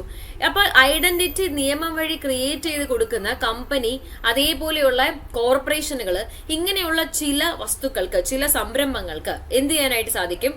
മനുഷ്യരെ പോലെ നിയമത്തിന്റെ മുന്നിൽ നിയമത്തിന്റെ അവകാശങ്ങളെല്ലാം യൂട്ടിലൈസ് ചെയ്യാൻ സാധിക്കും. അങ്ങനെ മനുഷ്യരെ പോലെ നിയമത്തിന്റെ അവകാശങ്ങൾ ഉപയോഗിക്കാൻ സാധിക്കുന്ന, മനുഷ്യരെ പോലെ പ്രവർത്തിക്കാൻ സാധിക്കുന്ന കെട്ടിട സമുച്ചയങ്ങളെ, അതേപോലെയുള്ള നമ്മുടെ ഈ ബിൽഡിങ്സ് ആൻഡ് ഓപ്പറേഷൻസിനെയാണ് നമ്മൾ എന്തെന്ന് വിളിക്കുക? ലീഗൽ പേഴ്സൺ എന്ന് വിളിക്കാം. ബെസ്റ്റ് എക്സാമ്പിൾ ആണ് കമ്പനി. ഇനി എങ്ങനെയാണ് നമുക്ക് മനസ്സിലാക്കുക ഒരു വസ്തു ലീഗൽ പേഴ്സൺ ആണെന്ന്? ആ വസ്തുവിനെ ക്രിയേറ്റ് ചെയ്യുന്ന നിയമം ഏതാണോ ആ നിയമത്തിൽ വ്യക്തമായി പറയും അതൊരു ജൂറിസ്റ്റിക് പേഴ്സൺ ആണെന്ന്. അല്ലെങ്കിൽ ആ നിയമത്തിൽ പറയും ഇതിന് കമ്പനി പ്രോപ്പർട്ടി ഹോൾഡ് ചെയ്യാൻ പറ്റും, ബാങ്ക് അക്കൗണ്ട് തുടങ്ങാൻ പറ്റും, ലീഗൽ കേസിൽ ഏർപ്പെടാൻ പറ്റും തന്റെ പേരിൽ. അങ്ങനെയൊക്കെ വായിക്കുമ്പോൾ മനസ്സിലാക്കിക്കോളൂ, അതിനെ നിയമം മനുഷ്യന് തുല്യമായിട്ടാണ് കാണുന്നത്. അത്തരത്തിൽ നിയമം മനുഷ്യന് തുല്യമായി കാണുന്ന വസ്തുക്കളെ സംരംഭങ്ങളെയൊക്കെ നമ്മൾ വിളിക്കുന്ന പേരാണ് ലീഗൽ പേഴ്സൺ. അപ്പൊ നാച്ചുറൽ പേഴ്സണും ഉണ്ട്, ലീഗൽ പേഴ്സണും ഉണ്ട്. ഈ പേഴ്സൺ എന്ന് നിങ്ങൾ ഏത് നിയമത്തിൽ കണ്ടാലും അവിടെ നാച്ചുറൽ പേഴ്സണും ലീഗൽ പേഴ്സണും ഒരേപോലെ വരും കേട്ടോ. അപ്പൊ ഈ പേഴ്സൺസിന് മാത്രമേ ക്രൈം ചെയ്യാനായിട്ട് സാധിക്കുള്ളൂ. അപ്പൊ അതുകൊണ്ട് എന്തുകൊണ്ടാണ് നമ്മൾ പറയുക പേഴ്സണ് മാത്രമേ ക്രൈം ചെയ്യാൻ സാധിക്കുള്ളൂ എന്ന്? ക്രിമിനൽ ലയബിലിറ്റി ഉണ്ടാകണമെങ്കിൽ അടുത്ത് നമ്മൾ പഠിക്കാൻ പോകുന്ന മെൻസ്രിയ എന്ന് പറയുന്ന ഒരു സാധനം ഉണ്ടാകണം. അതായത് ക്രൈം ചെയ്യാനുള്ളൊരു മൈൻഡ്. ഇങ്ങനെ ഒരു നമ്മുടെ ഈ നിയമങ്ങളൊക്കെ ഇങ്ങനെ കോഡിഫൈഡ് ആയിട്ട് വരുന്നതിന് മുൻപേ പണ്ട് കാലങ്ങളിൽ ഈവൻ മൃഗങ്ങൾ കുറ്റം ചെയ്താൽ പോലും നമ്മൾ മൃഗങ്ങളെ ശിക്ഷിക്കുമായിരുന്നു. ഫോർ എക്സാമ്പിൾ ഒരു പട്ടി ഒരാളെ കടിക്കുകയാണെങ്കിൽ പട്ടിയെ നമ്മൾ ശിക്ഷിക്കുമായിരുന്നു. അങ്ങനെ ഒരു കാലം നമുക്കുണ്ടായിരുന്നു. അപ്പൊ നമ്മൾ അന്ന് കണക്കാക്കിയിരുന്നത് ആര് കുറ്റം ചെയ്യുന്നുവോ, അത് മനുഷ്യരായിക്കോട്ടെ മൃഗമായിക്കോട്ടെ, ആര് കുറ്റം ചെയ്യുന്നുവോ അവർക്ക് നമ്മൾ ശിക്ഷ കൊടുക്കണം എന്നായിരുന്നു. അവിടുന്ന് നമ്മുടെ ക്രൈം ഇങ്ങനെ ഇവോൾവ് ചെയ്ത് വന്നപ്പോഴാണ് നമ്മൾ മനസ്സിലാക്കിയിരിക്കുന്നത് മെൻസ്രിയ എന്ന് പറയുന്ന ഒരു കമ്പോണന്റ് ക്രൈമിനുണ്ട്. അതായത് ഒരു ക്രൈം ചെയ്യണമെങ്കിൽ അത് ചെയ്യാനുള്ള ഒരു മാനസിക അവസ്ഥ ആ വ്യക്തിക്ക് ഉണ്ടാകണം. അപ്പം മൃഗങ്ങൾക്ക് സ്വയമേ ഒരു രീതിയിലും സ്വയബുദ്ധി ഇല്ലല്ലേ, അവർക്ക് അതൊന്നും ചിന്തിച്ച് ചെയ്യാനുള്ളൊരു ശേഷി അവർക്കില്ല. അവർ സഡൻ പ്രൊവോക്കേഷനിൽ സഡനായിട്ട് അവരുടെ ഒരു ആക്ടുകളും ഒരു ചിന്ത, ഒരു തോട്ട് പ്രോസസ്സിന്റെ ഭാഗമല്ല അല്ലേ. അങ്ങനെയെങ്കിൽ മൃഗങ്ങൾക്ക് മെൻസ്രിയ എന്ന് പറയുന്ന ഒരു എലമെന്റ് ഉണ്ടാക്കാനുള്ള കേപ്പബിലിറ്റി ഇല്ല. അങ്ങനെയെങ്കിൽ അവരെങ്ങനെയാ ക്രൈം ചെയ്യുക? അപ്പൊ അതുകൊണ്ടാണ് അങ്ങനെയാണ് നമ്മൾ എത്തിയത്.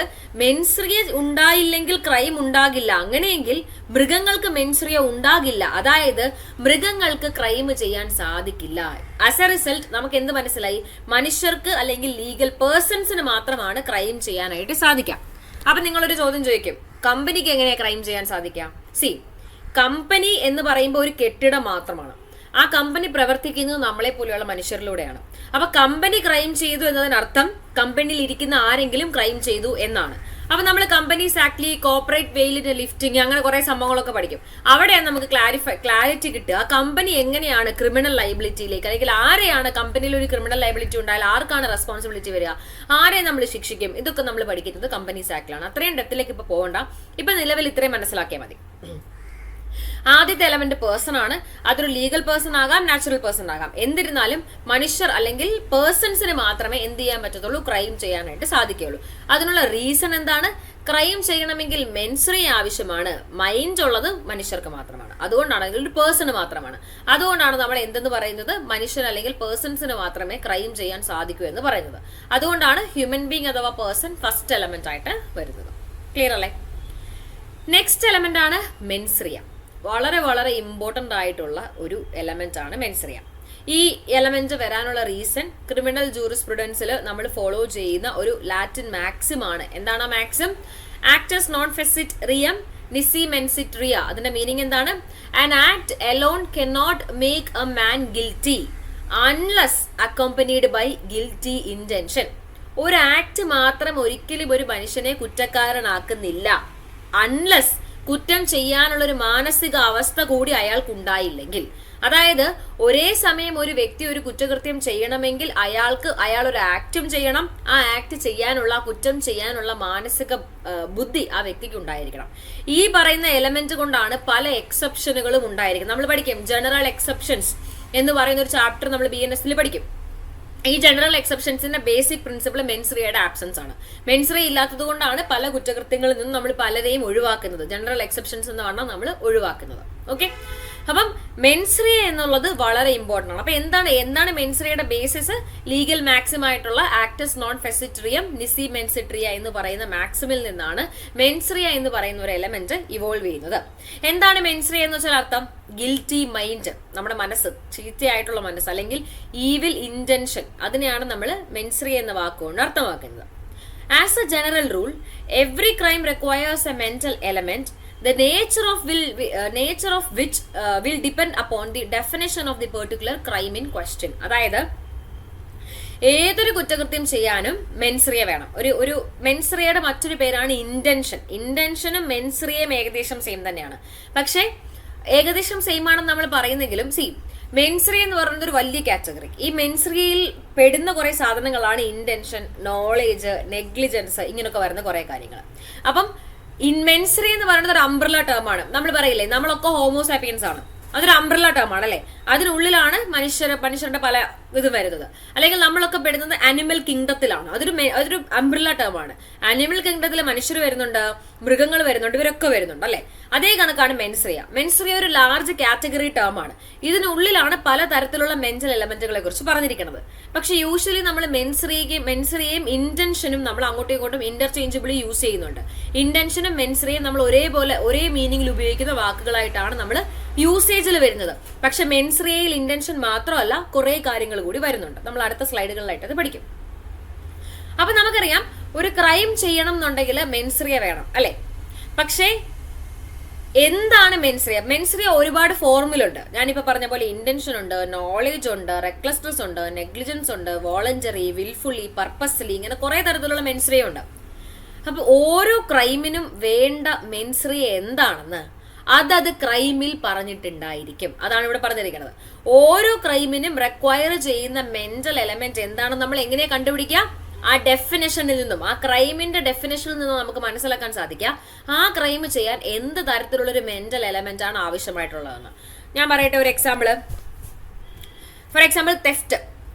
ഓക്കെ, മോഷണം എന്ന കുറ്റത്തിന്റെ മെന്റൽ എലമെന്റ് എന്താണെന്ന് അറിയാമോ? ഡിസോണസ്റ്റ്ലി, അതായത് തെറ്റായ ഉദ്ദേശത്തോടു കൂടി, സത്യസന്ധമല്ലാതെ. ഡിസോണസ്റ്റ്ലിയുടെ ഡെഫിനേഷൻ നമുക്ക് പഠിക്കാനുണ്ട്. ഡിസോണസ്റ്റ്ലി എന്ന വാക്കുകൊണ്ട് ഉദ്ദേശിക്കുന്നത് അർഹമല്ലാത്തത് നേടിയെടുക്കുക. Wrongful gain and wrongful loss ഉണ്ടാകുമ്പോഴാണ് ഡിസോണസ്റ്റ് ആക്ട് ഉണ്ടാകുന്നത്. അർഹതയല്ലാത്തത്, സത്യസന്ധമല്ലാത്ത, എനിക്ക് അവകാശപ്പെട്ടിട്ടില്ലാത്തൊരു കാര്യം ഏതെങ്കിലും വിധേന ഞാൻ കൈക്കലാക്കുമ്പോൾ അത് കൈക്കലാക്കാൻ ഞാൻ ആ സമയത്ത് എന്റെ മൈൻഡ് ഡിസോണസ്റ്റ് ഇന്റൻഷൻ ആയിരുന്നു ഉണ്ടായിരുന്നത്. ഓക്കെ, അപ്പൊ ഇങ്ങനെ നമ്മൾ ഡിസോണസ്റ്റ്ലി ഡിഫൈൻ ചെയ്യാം. അപ്പോൾ ഓരോ ക്രൈമിനും, ഇപ്പം തെഫ്റ്റ് എന്ന് പറയുന്ന ക്രൈമിന് വേണ്ട മെൻസ്രിയ ഡിസോണസ്റ്റ് ഇന്റൻഷൻ, ഡിസോണസ്റ്റ് ആണ്. മർഡർ എന്ന് പറയുന്ന ക്രൈമിന് വേണ്ട മെൻസ്രിയ ഇന്റൻഷൻ അല്ലെങ്കിൽ നോളേജ് ആണ്. ഇങ്ങനെ ഓരോ ക്രൈം പഠിക്കുമ്പോഴും അതിന്റെ അപ്പുറത്ത് നമ്മൾ പഠിക്കും എന്ത് തരത്തിലുള്ള മെൻസ്രിയ ആണ് ആ ക്രൈം ചെയ്യുമ്പോൾ വേണ്ടതെന്ന്. ആ മെൻസ്രിയ ഇല്ല എന്ന് നമുക്ക് തെളിയിക്കാൻ സാധിച്ചാൽ, ആ ക്രൈം ചെയ്യുമ്പോൾ ആ മെൻസ്രിയ ഇല്ല എന്ന് തെളിയിക്കാൻ സാധിച്ചാൽ അതോടുകൂടി ആ ക്രൈമിൽ നിന്നുള്ള നമ്മളെ ലയബിലിറ്റി ഇല്ലാതാകാം. ഫോർ എക്സാമ്പിൾ തെഫ്റ്റിന്റെ കേസിൽ ഡിസോണസ്റ്റ് ഇന്റൻഷൻ ഉണ്ടായിരിക്കണം. ഞാൻ ഒരാളൊരു കുട ഇവിടെ വെച്ചിരിക്കുകയാണ്. എന്റെ കുട കണക്ക് തന്നെ ആ കുട ഇരിക്കുന്നത്. അതുകൊണ്ട് ഞാൻ എന്റെ കുടയാണെന്ന് തെറ്റിദ്ധരിച്ച് ആ കുട എടുത്തു. മറ്റാരുടെയോ കുടയായിരുന്നു അത്. മറ്റാരുടെയോ പ്രോപ്പർട്ടി അയാളുടെ അനുവാദമില്ലാതെ ഡിസോണസ്റ്റ്ലി, അതായത് എനിക്ക് അർഹതയില്ലാത്തതാണെന്ന് അറിഞ്ഞിട്ടും ഞാനത് എടുക്കുമ്പോഴാണ് അത് തെഫ്റ്റായി മാറുന്നത്. ഇതാണ് തെഫ്റ്റിന്റെ ഡെഫിനേഷൻ. പക്ഷെ ഇപ്പൊ എന്താ സംഭവിച്ചിരിക്കുന്നത്? മറ്റൊരാളുടെ പ്രോപ്പർട്ടിയാണ്, അയാളുടെ അനുവാദം ഇല്ലാതെ ഞാൻ എടുത്തിരിക്കുന്നത്. പക്ഷെ ഞാനത് എടുക്കുമ്പോൾ അത് എന്റെ പ്രോപ്പർട്ടിയാണ്, ഞാൻ തെറ്റിദ്ധരിച്ചാണ് എടുത്തത്. അതായത് മറ്റാരുടെയോ സാധനം അർഹതയില്ലാതെ സ്വന്തമാക്കാനുള്ളൊരു ഇന്റൻഷൻ എന്റെ മനസ്സിലുണ്ടായിരുന്നില്ല. ഡിസോണസ്റ്റ്ലി അല്ല ഞാൻ ആക്ട് ചെയ്തിട്ടുണ്ടായിരുന്നത്. അപ്പൊ തെഫ്റ്റ് എന്ന് പറയുന്ന ക്രൈമിന് വേണ്ട ഇന്റൻഷൻ ഡിസോണസ്റ്റ് ഇന്റൻഷൻ ആണ്. ഇതില്ല എന്ന് തെളിയിക്കാൻ സാധിച്ചാൽ ആ ക്രൈം ഉണ്ടാകുന്നില്ല. അതേ കണക്ക് തന്നെ ഓരോ ക്രൈമിനും അതിൻ്റെതായ മെന്റൽ എലമെന്റ് ആവശ്യമാണ്, മെൻസ്രിയ ആവശ്യമാണ്. ആ ക്രൈമിന്റെ മെൻസ്രിയ എന്താണെന്നുള്ളത് ആ ക്രൈം വിശദീകരിക്കുമ്പോൾ പറയുന്നുണ്ടാകും. BNS ഓരോ ക്രൈമിലും പറയുന്നുണ്ട് അതിന് വേണ്ട മെൻസ്രിയ എന്താണെന്നുള്ളത്. ആ മെൻസ്രിയ തന്നെ ആയിരിക്കണം ആ ക്രൈം ചെയ്യുമ്പോൾ നമുക്ക് ഉണ്ടായിരിക്കേണ്ടത്. അതല്ലെങ്കിൽ നമുക്ക് ക്രിമിനൽ ലയബിലിറ്റിയിൽ നിന്നും പുറത്തിറങ്ങാം. ഫോർ എക്സാമ്പിൾ, ഞാൻ എക്സിനെ കൊല്ലാനായിട്ട് വിഷം കലക്കി. ഓക്കെ, പക്ഷെ കൺസിഡർ ചെയ്യാം മർഡർ എന്ന് പറയുന്ന ഒഫൻസിന് വേണ്ടിയിരുന്നത് ഇന്റൻഷൻ ആയിരുന്നു. അതായത് മെൻസ്രിയയുടെ ഒരു ഫോം ആണല്ലോ ഇന്റൻഷൻ ആണ് വേണ്ടത്. മെൻസ്രിയയുടെ പല ഫോംസിൽ ഒരെണ്ണം മാത്രമാണ് ഇന്റൻഷൻ ഉണ്ട്, നോളേജ് ഉണ്ട്, അങ്ങനെ കുറെ സാധനങ്ങളുണ്ട്. ബട്ട് ആക്ച്വലി നമ്മളുടെ മർഡർ എന്ന് പറയുന്ന ഡെഫിനേഷനിൽ പറയുന്നുണ്ട് ഇന്റൻഷനോ നോളേജോ മതി എന്നാ പറയുന്നത്. ഓക്കെ, ഏതെങ്കിലും ഒന്ന് മതി മർഡർ ഉണ്ടാകാനെന്നാ. പക്ഷെ ഫോർ എക്സാമ്പിൾ സപ്പോസ് ചെയ്യാം ഇപ്പോഴത്തേക്ക് മർഡർ എന്ന് പറയുന്ന ക്രൈം ഉണ്ടാകാൻ വേണ്ട മെൻസ്രിയ എന്ന് പറയുന്നത് ഇന്റൻഷൻ ആണെന്ന് വിചാരിക്കാം. അതായത് ഒരാളെ കൊല്ലാനുള്ള ഇന്റൻഷൻ നമുക്കുണ്ട്, കൊല്ലണമെന്ന് നമുക്ക് തോന്നി അതിനുവേണ്ടി നമ്മൾ പ്രവർത്തിക്കുകയാണെങ്കിൽ ഇന്റൻഷൻ ഉണ്ടായി. ഇന്റൻഷൻ എന്ന് പറയുന്ന മെന്റൽ എലമെന്റ് നമുക്കുണ്ടായി. അപ്പൊ മനസ്സിലാക്കുക, ഞാൻ എക്സിനെ കൊല്ലാനായിട്ട് ജ്യൂസിൽ വിഷം കലക്കി. ഈ വിഷം കലക്കിയ ജ്യൂസ് ഞാൻ എക്സിന് കൊടുക്കാനായിട്ട് ഒരു പാർട്ടിയിൽ നിൽക്കുകയാണെന്ന് കരുതുക. അപ്പോൾ ഒരു വെയിറ്റർ വന്നു. അപ്പോൾ വെയിറ്റർ എക്സിന്റെ അടുത്തേക്ക് ജ്യൂസ് കൊണ്ടുപോകുന്ന ഞാൻ കണ്ടു. അപ്പോൾ പോകുന്ന വഴിയിൽ ഞാൻ വെയിറ്ററിനോട് പറഞ്ഞു, വെയിറ്ററിന്റെ കയ്യിലിരിക്കുന്ന ജ്യൂസ് മാറ്റിയിട്ട് വിഷം കലർത്തി എന്റെ കയ്യിലിരുന്ന ജ്യൂസ് ഞാൻ അവിടെ വെച്ചു. വെയിറ്റർ സാധാരണ രീതിയിൽ അത് അദ്ദേഹത്തിന് കൊണ്ട് കൊടുത്തു. അദ്ദേഹം കഴിച്ചു, മരിച്ചു. ഇപ്പൊ ഇവിടെ എന്താ സംഭവിച്ചിരിക്കുന്നത്? എനിക്ക് അദ്ദേഹത്തെ കൊല്ലാനുള്ള ഇന്റൻഷൻ ഉണ്ടായിരുന്നു. അത് ആ ഇന്റൻഷൻ പൂർത്തീകരിക്കാനായിട്ട് ഞാൻ ഒരു ആക്ട് ചെയ്തു. എന്താണ് ഞാൻ ചെയ്ത ആക്ട്? ജ്യൂസിൽ വിഷം കലർത്തി. അതിന്റെ റിസൾട്ട് ആയിട്ട് ആ വ്യക്തി മരണപ്പെട്ടു. മർഡർ എന്ന് പറയുന്ന ഓഫൻസ് BNS പറഞ്ഞിരിക്കുന്ന പോലെ സംഭവിച്ചു. ഇനി ഇന്റൻഷൻ ആണ് വേണ്ടത്, സെറ്റാണേ. ഇനി ഒരു ഡിഫറൻറ്റ് സിനേറിയോയിലേക്ക് നമുക്ക് വരാം. ഞാൻ എക്സിനെ കൊല്ലാനായിട്ട് ജ്യൂസിൽ വിഷം കലർത്തി, എല്ലാം കറക്റ്റ് ആണ്. വെയിറ്ററിന്റെ അടുത്ത് നിന്ന് ഞാൻ ആ ഒറിജിനൽ ജ്യൂസ് റീപ്ലേസ് ചെയ്തിട്ട് വിഷം കലർത്തി ജ്യൂസ് വെച്ചു. എക്സിലേക്ക് വെയിറ്റർ ജ്യൂസും കൊണ്ട് പോകുന്ന വഴിക്ക് വൈ ആ ജ്യൂസ് എടുത്ത് കുടിച്ചു. ഇപ്പൊ ഇവിടെ എന്താ സംഭവിച്ചേ? വൈ മരണപ്പെട്ടു. പക്ഷെ വൈയെ കൊല്ലാൻ എനിക്ക് ഇന്റൻഷൻ ഉണ്ടോ? ഇല്ല. എനിക്ക് എക്സിനെ കൊല്ലാനേ ഇന്റൻഷൻ. മാറ്റർ കോടതിയിലെത്തി. കോടതി എന്നോട് ചോദിക്കുകയാണ്, നിങ്ങളാണിത് ചെയ്തിരിക്കുന്നത്, നിങ്ങൾ ജ്യൂസിൽ വിഷം കലർത്തി, എല്ലാം തെളിയിക്കപ്പെട്ടു. അപ്പൊ ഞാൻ കോടതിയോട് പറയുകയാണ്, വൈയെ കൊല്ലാൻ ഒരിക്കലും ഞാൻ ആഗ്രഹിച്ചിരുന്നില്ല. എന്റെ മനസ്സിൽ എന്റെ ഇന്റൻഷൻ എക്സിനെ കൊല്ലാനായിരുന്നു. അത് ആക്ച്വലി തെളിയിക്കപ്പെടുകയും ചെയ്തു. എക്സിന് വേണ്ടി എയിം ചെയ്തതാണെന്നും വൈയെ കൊല്ലാനല്ലായിരുന്നു എന്നും. അങ്ങനെയെങ്കിൽ കോടതി നോക്കുമ്പോൾ മർഡർ എന്ന് പറയുന്ന ഒഫൻസിന് BNS പറഞ്ഞിരിക്കുന്ന മെന്റൽ എലമെന്റ് ഇന്റൻഷൻ ആണ്. ഈ വ്യക്തിക്ക് ഇയാളെ കൊലപാതകം ചെയ്യാനുള്ള ഇന്റൻഷൻ ഉണ്ടായിരുന്നില്ല. അങ്ങനെയെങ്കിൽ ഇയാളെ വെറുതെ വിടണം. സെക്ഷൻ അനുസരിച്ച് തന്നെ വെറുതെ വിടണം. പക്ഷെ അപ്പൊ കോടതി എന്താ ചെയ്യാ? കൺസിഡർ ചെയ്യുക അറ്റംപ്റ്റ് ടു മർഡറോ അങ്ങനെ എന്തെങ്കിലും കുറ്റത്തിന് എന്നെ ശിക്ഷിക്കും. ഒരിക്കലും അയാളുടെ കൊലപാതകത്തിന് എന്നെ കോടതിക്ക് ശിക്ഷിക്കാനായിട്ട് സാധിക്കില്ല. കാരണം ഇന്റൻഷൻ എനിക്കില്ല. അപ്പോ ഓരോ ക്രൈമിനും സ്പെസിഫിക്കലി എന്ത് ഇന്റൻഷൻ ആണോ ആ ക്രൈം എക്സ്പ്ലെയിൻ ചെയ്യുന്ന സെക്ഷനിൽ പറയുന്നത്, ആ ഇന്റൻഷൻ നിർബന്ധമായിട്ടും ആ ക്രൈം ചെയ്യുന്ന ആൾക്കുണ്ടായിരിക്കണം. അല്ലാത്ത പക്ഷം അയാൾക്ക് ലയബിലിറ്റി കൊടുക്കാനായിട്ട് പറ്റില്ല. ക്ലിയർ ആണോ?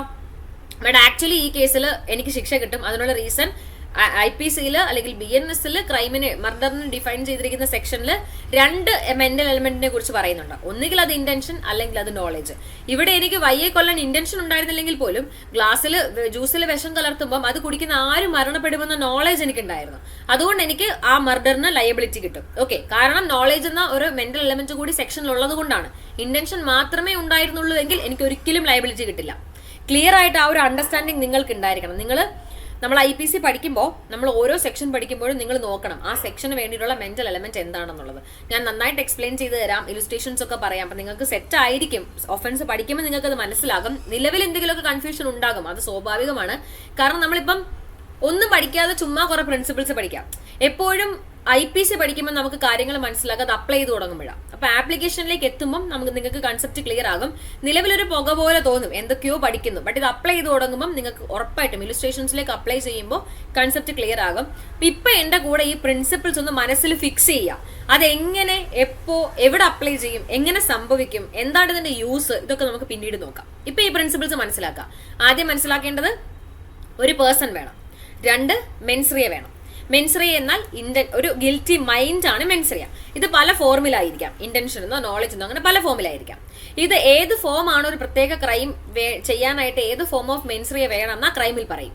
ഓക്കെ, ഇനി നമുക്ക് ചില മെൻസ്രിയയുടെ ഫോംസ് നോക്കാം. അതിൽ ആദ്യമേ മെൻസ്രിയയുടെ ഫോംസിലേക്ക് കടക്കുന്നതിന് മുന്നേ നമ്മൾ മെൻസ്രിയയും മോട്ടീവും തമ്മിലുള്ള വ്യത്യാസം ഒന്ന് മനസ്സിലാക്കണം.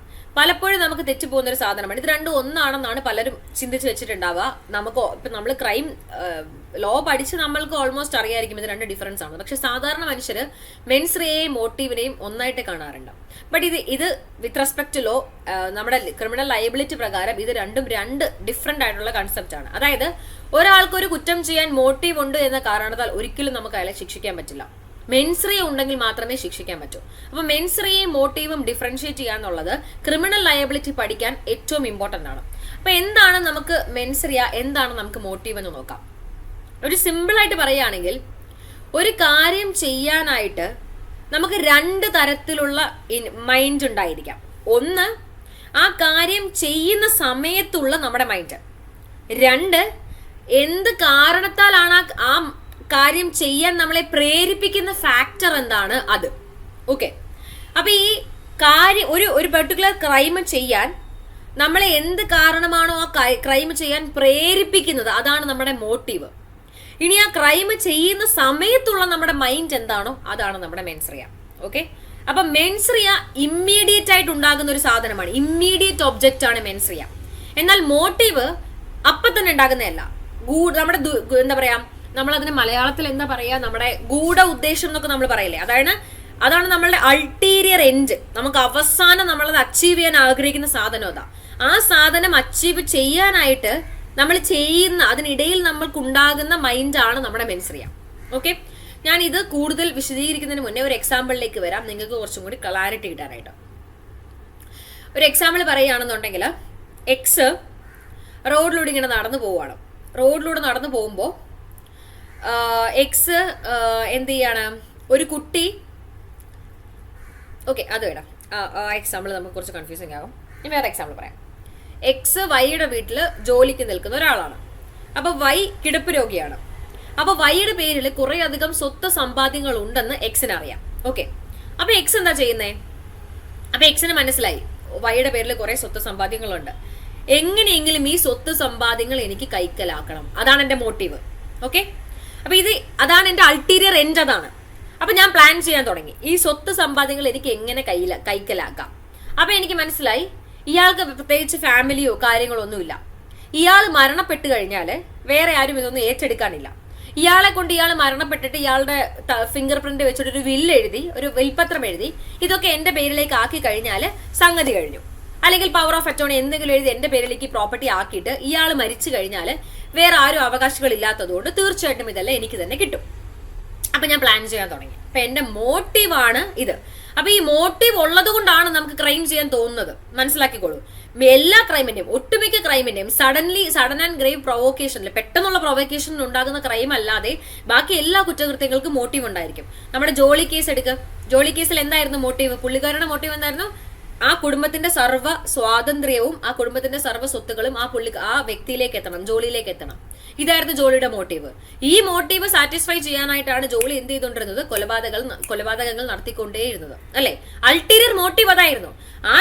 ആ പ്രത്യേകമായി ഓരോ കൊലപാതകങ്ങൾ ചെയ്യുമ്പോഴും മൈൻഡിൽ ഉണ്ടായിരിക്കുന്ന ഇത് വ്യത്യസ്തമാണ്. അതാണ് ഇന്റൻഷൻ. ആ ഇന്റൻഷൻ ഡിഫറെന്റ് ആണ്.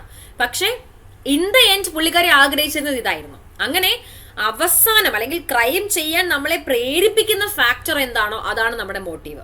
ഓക്കെ, അപ്പൊ ഇയാളെ കൊല്ലണം എന്നുള്ളതാണ്, ഇയാളിൽ നിന്ന് സ്വത്ത് വാങ്ങണം എന്നുള്ളതാണ് എന്റെ മോട്ടീവ്. അതിനുവേണ്ടി ഞാൻ ഇയാളെ കൊലപാതകം ചെയ്യാണ്, അതാണ് എന്റെ ഇന്റൻഷൻ. അപ്പൊ കൊലപാതകം അപ്പൊ ആ കൃത്യനിർവഹണം, അത് മോട്ടീവിലേക്ക് എത്താൻ നമ്മൾ ചെയ്യുന്ന സംഭവം എന്താണോ, അത് ചെയ്യുന്ന സമയത്തുള്ള നമ്മുടെ മൈൻഡ് എന്താണോ അതാണ് മെൻസറിയ. ആ മൈൻഡിലേക്ക് നമ്മളെ എത്തിക്കാനുള്ള റീസൺ എന്താണോ അതാണ് നമ്മുടെ മോട്ടീവ്. അപ്പൊ മോട്ടീവാണ് അൾട്ടീരിയർ ഒബ്ജക്റ്റീവ്, മെൻസറി ആണ് ഇമ്മീഡിയറ്റ് ഒബ്ജക്റ്റീവ്. എപ്പോഴും മോട്ടീവ് ആണ് നമ്മളിലേക്ക് ഇന്റൻഷൻ കൊണ്ടുവരിക. ഒരിക്കലും ഈ പറയുന്ന വ്യക്തി ഒരു പിച്ചക്കാരനായിരുന്നെങ്കിൽ അയാളെ കൊല്ലാൻ ഞാൻ ഒരിക്കലും ആഗ്രഹിക്കില്ല. അപ്പൊ മോട്ടീവ് ഉള്ളത് കൊണ്ടാണ് എനിക്ക് കൊല്ലാനുള്ള ഇന്റൻഷൻ എന്റെ മനസ്സിൽ രൂപീകരിച്ചത്, അല്ലെ? അപ്പൊ ഇന്റൻഷൻ ആണ്, അപ്പൊ മോട്ടീവ് ആണ് എന്റെ എൻഡ്, റിസൾട്ട് അതായിരിക്കണം. ആ റിസൾട്ടിലേക്ക് എത്താൻ ഞാൻ ചൂസ് ചെയ്യുന്ന മാർഗമാണ് എന്റെ ഇന്റൻഷൻ. ക്ലിയർ അല്ലേ? ഇനി ഒരാൾക്ക് ഫോർ എക്സാമ്പിൾ ഇപ്പം എക്സ്, ഈ നമ്മുടെ സെയിം സിറ്റുവേഷനിൽ ഇയാൾ മരണപ്പെടുകയാണെന്ന് കരുതുക. ഇയാൾ മരണപ്പെട്ടപ്പോൾ സംശയാസ്പദമായ സാഹചര്യത്തിൽ മരണപ്പെട്ടു, പോലീസ് കേസ് എടുത്തു, മാറ്റർ കോടതിയിലെത്തി. ഇയാളുടെ പേരിലുള്ള സ്വത്തുവകകൾ എന്റെ പേരിലേക്ക് ആക്കിയെന്നത് കോടതിയിൽ പ്രോസിക്യൂഷന് തെളിയിക്കാൻ പറ്റി. അപ്പൊ എനിക്ക് ഈ വ്യക്തിയെ കൊല്ലാനുള്ള മോട്ടീവ് ഉണ്ടായിരുന്നു എന്ന് പ്രോസിക്യൂഷൻ തെളിയിച്ചു. പക്ഷെ ഞാൻ കൊലപാതകം ചെയ്തു എന്ന് എങ്ങനെയൊക്കെ ശ്രമിച്ചിട്ടും ഈ പ്രോസിക്യൂഷന് തെളിയിക്കാൻ സാധിച്ചില്ല. സാഹചര്യങ്ങളാൽ അവര് പറയാണ് ഇയാള് മനഃപൂർവ്വം ചെയ്തതാണ്, കാരണം ഇയാളുടെ പേരിലേക്ക് സ്വത്ത് മാറ്റിയിട്ടുണ്ട്, അപ്പൊ ക്ലിയർ ആയിട്ടൊരു മോട്ടീവ് ഉണ്ടായിരുന്നു, അപ്പൊ ഇയാൾ തന്നെ കൊന്നു എന്ന രീതിയിലൊക്കെയാണ് പ്രോസിക്യൂഷൻ വാദിക്കുന്നത്. പക്ഷെ കോടതി പറയാണ് മോട്ടീവ് ഉണ്ട്, സമ്മതിച്ചു. അയാൾക്ക് ചിലപ്പോൾ കൊല്ലാനുള്ള റീസൺ ഒക്കെ ഉണ്ട്, കാരണം ഇയാളുടെ പേരിലേക്ക് സ്വത്ത് മാറ്റിയെടുത്തിട്ടുണ്ട്, ഇയാൾ ഒരുപാട് സ്വത്തുള്ള വ്യക്തി ആയിരുന്നു, വേറെ ആരും ഉണ്ടായിരുന്നില്ല, പ്രതി ഒറ്റയ്ക്കായിരുന്നു നോക്കിക്കൊണ്ടിരുന്നത്. അപ്പൊ പ്രതിക്ക് കൊലപാതകം നടത്താനുള്ള എല്ലാ സാഹചര്യങ്ങളും ഉണ്ടായിരുന്നു, കൃത്യമായൊരു മോട്ടീവും ഉണ്ട് കൊലപാതകം ചെയ്യാനായിട്ട്. പക്ഷെ കൊലപാതകം ചെയ്തു എന്ന് തെളിയിക്കാൻ പറ്റിയില്ല. അങ്ങനെ അതായത് മോട്ടീവ് ഉണ്ട് എന്നുള്ളതോ മോട്ടീവ് ഇല്ലെന്നുള്ളതോ തെളിയിച്ചോട്ടെ തെളിയിക്കാതിരുന്നോട്ടെ, പ്രശ്നമല്ല. ഇന്റൻഷൻ ഉണ്ടായിരുന്നോ ഇല്ലയോ എന്ന് തെളിയിച്ചില്ലെങ്കിൽ, അതായത് മെൻസറിയ പ്രത്യേകമായി തെളിയിച്ചില്ലെങ്കിൽ ഒരു വ്യക്തിക്കും ശിക്ഷ കിട്ടാനായിട്ട് പോകുന്നില്ല. അപ്പൊ നമ്മൾ ക്രിമിനൽ ലയബിലിറ്റിയെ സംബന്ധിച്ചിടത്തോളം മോട്ടീവിന്റെ എക്സിസ്റ്റൻസ് ഇറലവന്റ് ആണ്. ഒരു ബെസ്റ്റ് എക്സാമ്പിൾ പറയട്ടെ. എക്സ് തന്റെ വിശപ്പ് അകറ്റാനായിട്ട്, അതാണ് അവന്റെ മോട്ടീവ്, ഭക്ഷണം മോഷ്ടിക്കുകയാണ്. ഓക്കെ, വിശപ്പ് അകറ്റാനായിട്ടാണ്, അതാണ് അൾട്ടീരിയർ ഒബ്ജക്റ്റീവ്, അതായിരുന്നു. കോടതിയിലേക്ക് മാറ്റർ എത്തുമ്പോൾ ഇയാൾ പറയാണ് ഞാൻ മറ്റൊരു ഡിസോണസ്റ്റ് ഇന്റൻഷനാലും മോഷ്ടിച്ചതല്ല, ഞാൻ എന്റെ വിശപ്പകറ്റാനായിട്ട് മോഷ്ടിച്ചതാണ്. അപ്പൊ കോടതി പറയാണ്, നീ വിശപ്പകറ്റാനായിട്ടായിരിക്കാം മോഷ്ടിച്ചത്, അതാണ് നിന്റെ മോട്ടീവ്. നിന്റെ മോട്ടീവ് ഗുഡ് മോട്ടീവാണ്, ബാഡ് മോട്ടീവ് അല്ല, നല്ല മോട്ടീവാണ്. ബട്ട് സ്റ്റിൽ ആ മോട്ടീവ് സാറ്റിസ്ഫൈ ചെയ്യാനായിട്ട് നീ ഒരാളുടെ ഭക്ഷണം, ഒരു കടയിൽ നിന്നും ഭക്ഷണം മോഷ്ടിക്കുന്ന സമയത്ത് നിനക്ക് കൃത്യമായി അറിയാം നിനക്ക് അർഹതയില്ലാത്തൊരു സാധനമാണ് നിന്റെ അടുത്തേക്ക് എത്തുന്നത്. അതായത് മോഷ്ടിക്കുന്ന സമയത്ത് നിന്റെ മനസ്സ് ഡിസോണസ്റ്റ്ലി ആണ് ആക്ട് ചെയ്തിരിക്കുന്നത്, ഇന്റൻഷൻ ഉണ്ടായിരിക്കുകയാണ്. തെഫ്റ്റ് എന്ന് പറയുന്ന ഓഫൻസ് ക്രിയേറ്റ് ചെയ്യാനുള്ള ആക്റ്റും തെഫ്റ്റ് എന്ന് പറയുന്ന ഓഫൻസ് ക്രിയേറ്റ് ചെയ്യാനുള്ള ഒരു ഇന്റൻഷനും രൂപീകരിച്ചിരിക്കുകയാണ്. അങ്ങനെയെങ്കിൽ മോട്ടീവ് ഗുഡ് ആയിക്കോട്ടെ ബാഡ് ആയിക്കോട്ടെ, ക്രൈം തീർച്ചയായിട്ടും ഉണ്ടാകും, ലയബിലിറ്റി എന്തായാലും കിട്ടും. മനസ്സിലായോ? അപ്പൊ മോട്ടീവ് ഇറലവന്റ് ആണ് ക്രൈമില്. മോട്ടീവ് എന്ത് തന്നെ ആയാലും ശരി, ഗുഡ് മോട്ടീവ് ആണെങ്കിലും ശരി, ബാഡ് മോട്ടീവ് ആണെങ്കിലും ശരി, തെളിയിച്ചാലും തെളിയിച്ചില്ലെങ്കിലും പ്രത്യേകിച്ച് ഒരു രീതിയിലും അത് ഒന്നിനെയും അഫക്ട് ചെയ്യാൻ പോകുന്നില്ല. ഇന്റൻഷൻ അഥവാ മെൻസ്രിയെ കൃത്യമായി തെളിയിക്കപ്പെട്ടാൽ മാത്രമേ ക്രിമിനൽ ലയബിലിറ്റി ഉണ്ടാവുകയുള്ളൂ. ക്ലിയർ അല്ലേ? ഇതാണ് മെൻസ്രിയയും മോട്ടീവും തമ്മിലുള്ളൊരു വ്യത്യാസം. ഇനി നമുക്ക് ടൈപ്സ് ഓഫ് മെൻസ്രിയിലേക്ക് കടക്കാം. അതിൽ ഞാൻ ആകെ ഈ സ്ലൈഡിൽ 2 ടൈപ്പേ പറയുന്നുള്ളൂ. ഒന്ന് നോളേജും മറ്റൊന്ന് നെഗ്ലിജൻസുമാണ്. ബാക്കി വിൽഫുള്ളി, ഡിസോണസ്റ്റ്ലി, പേർപ്പസ്ലി ഇതൊക്കെ നമുക്ക് ഓരോ പ്രത്യേക ക്രൈം പഠിക്കുമ്പോഴും മനസ്സിലാക്കാം. കാരണം ആ സ്പെസിഫിക് ക്രൈമുകൾ പഠിക്കുമ്പോഴാണ് അത് പറഞ്ഞുതരാൻ എളുപ്പം. പക്ഷേ ഈ നോളേജും നെഗ്ലിജൻസും ഒക്കെ ജനറലി ഉള്ള മെൻസ്രിയാണ്. അത് ഒട്ടുമിക്ക ക്രൈമുകളിലും വരുന്നുണ്ട്, ജനറൽ മെൻസ്രിയാണ്. അത് നമുക്ക് വിശദമായി പഠിക്കാം. ഓക്കെ, അപ്പം ആദ്യം നമ്മുടെ മെൻസ്രി അഥവാ ഇന്റൻഷൻ ആയിരുന്നു. ഇന്റൻഷൻ എന്ന് വെച്ചാൽ എന്താണ്? മെൻസ്രിയും ഇന്റൻഷനും ഒരേ അർത്ഥത്തിലാണ് കേട്ടോ മനസ്സിലാക്കേണ്ടത്. ഇന്റൻഷൻ എന്ന് വെച്ചാൽ ആ സമയത്ത് ആ കുറ്റകൃത്യം ചെയ്യാനുള്ള നമ്മുടെ മൈൻഡ് എന്തായിരുന്നു, അതാണ് മെൻസ്രിയ അല്ലെങ്കിൽ ഇന്റൻഷൻ. ഇനി വരുന്നതാണ് നോളേജ്. എന്താണ് നോളേജ് എന്ന് അറിയാമോ? നോളേജ് എന്ന് വെച്ചാൽ ഒരു അവയർനെസ് ആണ്. ഞാൻ ഒരു പ്രത്യേകമായ കാര്യം, ഒരു ആക്ട് ആകാം, ഒമിഷൻ ആകാം, അത് ചെയ്യുമ്പോൾ അത് കാരണം എന്ത് കോൺസിക്വൻസ് ഉണ്ടാകുമെന്ന് എനിക്ക് ഓൾറെഡി അറിയാമെങ്കിൽ ആ നോളേജ് എനിക്കുണ്ട് എന്ന് നമ്മൾ പറയും. ഫോർ എക്സാമ്പിൾ, ഞാൻ നേരത്തെ പറഞ്ഞ പോലെ ജ്യൂസിൽ വിഷം കലർത്തുമ്പോൾ എനിക്ക് കൃത്യമായി അറിയാം അത് കുടിക്കുന്ന ആരും മരണപ്പെടുമെന്ന്. അതായത് എനിക്ക് നോളേജ് ഉണ്ട്, എന്റെ ആക്ടിന്റെ കോൺസിക്വൻസ് എന്താണെന്നുള്ള നോളേജ് എനിക്കുണ്ട്. ഈവൻ ദോ എനിക്ക് ഇന്റൻഷൻ ഇല്ലെങ്കിൽ പോലും നോളേജ് ഉണ്ട്. ക്ലിയർ അല്ലേ? അപ്പൊ നോളേജ് എന്ന് വെച്ചാൽ നമ്മൾ ഒരു വ്യക്തിക്കുള്ള അവയർനെസ് ആണ്. അയാളുടെ ആക്ടിന്റെ കോൺസിക്വൻസ് എന്താകുമെന്നുള്ള അയാളുടെ അവയർനെസ്സിനെയാണ് നമ്മൾ നോളേജ് എന്ന് വിളിക്കുക. പല കുറ്റകൃത്യങ്ങൾക്കും നമ്മുടെ BNS നോളേജ് വേണമെന്ന് സ്പെസിഫിക്കലി പറയുന്നുണ്ട്. നോയിങ്ലി എന്ന് പറയുന്നുണ്ട്. നോയിങ്ലി ചെയ്താൽ, അതായത് അറിഞ്ഞുകൊണ്ട് ചെയ്താൽ, അറിയാണ്ട് ചെയ്യുകയാണെങ്കിൽ അത് കുറ്റകൃത്യമാവില്ല. അയാൾക്ക് അത് ചെയ്യുമ്പോൾ ഇത് സംഭവിക്കും, ഈ കോൺസിക്വൻസ് ഉണ്ടാകുമെന്ന് അറിഞ്ഞുകൊണ്ട് ചെയ്യണം. അപ്പോഴാണ് എന്താകുന്നത്, അത് കുറ്റകരമായി മാറുന്നത്. ഇപ്പൊ നോളേജ് എന്ന് പറയുന്ന മെന്റൽ എലമെന്റ് അതാണ്. ഒരു ബെസ്റ്റ് എക്സാമ്പിൾ പറയുന്നുണ്ട്. ഒരു അമ്മ കുഞ്ഞുമായിട്ട് എന്ത് ചെയ്യാണ്, അവരുടെ ഹസ്ബൻഡ് ക്രൂവൽറ്റി, അവരെ ഉപദ്രവിക്കുകയാണ്. അപ്പൊ ഇതിൽ നിന്നും തന്നെയും തന്റെ കുഞ്ഞിനെയും സേവ് ചെയ്യാനായിട്ട്, ഇവിടെ മോട്ടീവ് ഒക്കെ പ്രോപ്പറാ, നോക്കിക്കേ, തന്നെയും തന്റെ കുഞ്ഞിനെയും സേവ് ചെയ്യുക എന്ന ഉദ്ദേശത്തോടു കൂടി കിണറ്റിലേക്ക് എടുത്ത് ചാടുകയാണ്. അപ്പൊ ചാടുന്ന സമയത്ത് ഒരിക്കലും അവരുടെ ഇന്റൻഷൻ എന്തല്ല, കുട്ടിയെ കൊല്ലണം എന്നല്ല. പക്ഷെ ഇതിൽ വീഴുന്ന സമയത്ത് അമ്മ രക്ഷപ്പെടുകയും കുട്ടി മരിക്കുകയും ചെയ്യുകയാണ്. അപ്പൊ കോടതിയിൽ മാറ്റർ എത്തുമ്പോൾ കോടതിയോട് അമ്മ പറയാണ്, ഞാൻ ഒരിക്കലും എന്റെ മകളെ കൊല്ലണമെന്ന് ആഗ്രഹിച്ചിട്ടില്ല. നമുക്കും അറിയാം ഒരിക്കലും ആ അമ്മ കൊല്ലണമെന്ന ഉദ്ദേശത്തോടു കൂടിയല്ല എടുത്ത് ചാടിയിരിക്കുന്നത്, അല്ലെ? ഉറപ്പാണ്. അതേപോലെ തന്നെ മോട്ടീവും എല്ലാം കറക്റ്റ് ആണ്. പക്ഷെ കോടതി പറയാണ്, ഇത്രയും ആഴമുള്ള ഒരു കിണറിലേക്ക് നിങ്ങൾ ചാടുമ്പോൾ നിങ്ങൾക്ക് തീർച്ചയായിട്ടും അറിയാം അതിന്റെ കോൺസിക്വൻസ് എന്തായിരിക്കും എന്നുള്ളത്. മരണത്തിലേക്ക് അത് റിസൾട്ട് ചെയ്തേക്കാം എന്ന് കൃത്യമായി നിങ്ങൾക്കറിയാം. അതായത് ഇന്റൻഷൻ ഉണ്ടാവില്ല കൊല്ലാൻ, പക്ഷെ എന്തുണ്ട്, ഒരു സാധാരണ വ്യക്തി എന്ന നിലയിൽ എപ്പോഴും നമ്മൾ നോളേജ് നോക്കുക, റീസണബിൾ മാൻ ടെസ്റ്റ് അപ്ലൈ ചെയ്തിട്ട്. അതായത് നിങ്ങളൊരു സാധാരണ മനുഷ്യനായിരുന്നുവെങ്കിൽ ഈ സമയത്ത് നിങ്ങൾക്ക് ഈ കാര്യം അറിയാമായിരിക്കോ അറിയില്ലായിരിക്കും. അപ്പോൾ ഒരു സാധാരണമായിട്ടുള്ള എല്ലാ മനുഷ്യർക്കും, ഒരു കോമൺ മാനിന് കൃത്യമായി അറിയുന്ന കാര്യമാണ് അവര് ഇങ്ങനെ എടുത്ത് ചാടുകയാണെന്നുണ്ടെങ്കിൽ എന്ത് ചെയ്യുന്ന ശിക്ഷ കിട്ടുമെന്ന്, അല്ലെ?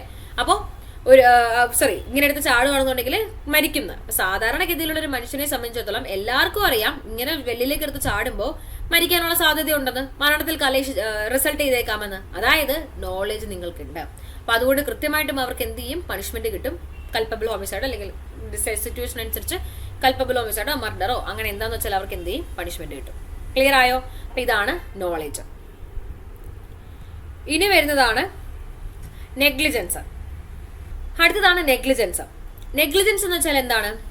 നെഗ്ലിജൻസ് എന്ന് വെച്ചാല് ഒരു കോൺസിക്വൻസ് എന്താണെന്നുള്ളത് നമുക്ക് അറിയാമായിരിക്കും, പക്ഷെ ആ നോളേജിന്റെ ഒരു ഡിഫറെന്റ് ഫോമാണ്. കോൺസിക്വൻസ് എന്താണെന്ന് നമുക്കറിയാം, പക്ഷെ ആ കോൺസിക്വൻസ് തടയാനായിട്ട് നമ്മൾ പ്രത്യേകിച്ച് ഒരു രീതിയിലും ശ്രമിക്കുന്നില്ല, അല്ലെങ്കിൽ നമ്മൾ ആ കോൺസിക്വൻസിനെ കുറിച്ച് വില കൽപ്പിക്കാതെ നമ്മൾ എന്തെങ്കിലും ഒരു കാര്യം ചെയ്യുകയാണ്.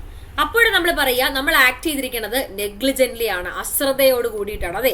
അതായത് കറക്റ്റ് ആയിട്ടുള്ള കെയറോ കറക്റ്റ് ആയിട്ടുള്ള കോഷനോ പ്രിക്കോഷൻസോ എടുക്കാതെ നമ്മൾ എന്തെങ്കിലും കാര്യം ചെയ്യുമ്പോഴാണ് നമ്മൾ പറയുക നെഗ്ലിജന്റ്ലി ആണ് നമ്മൾ ബിഹേവ് ചെയ്തത്.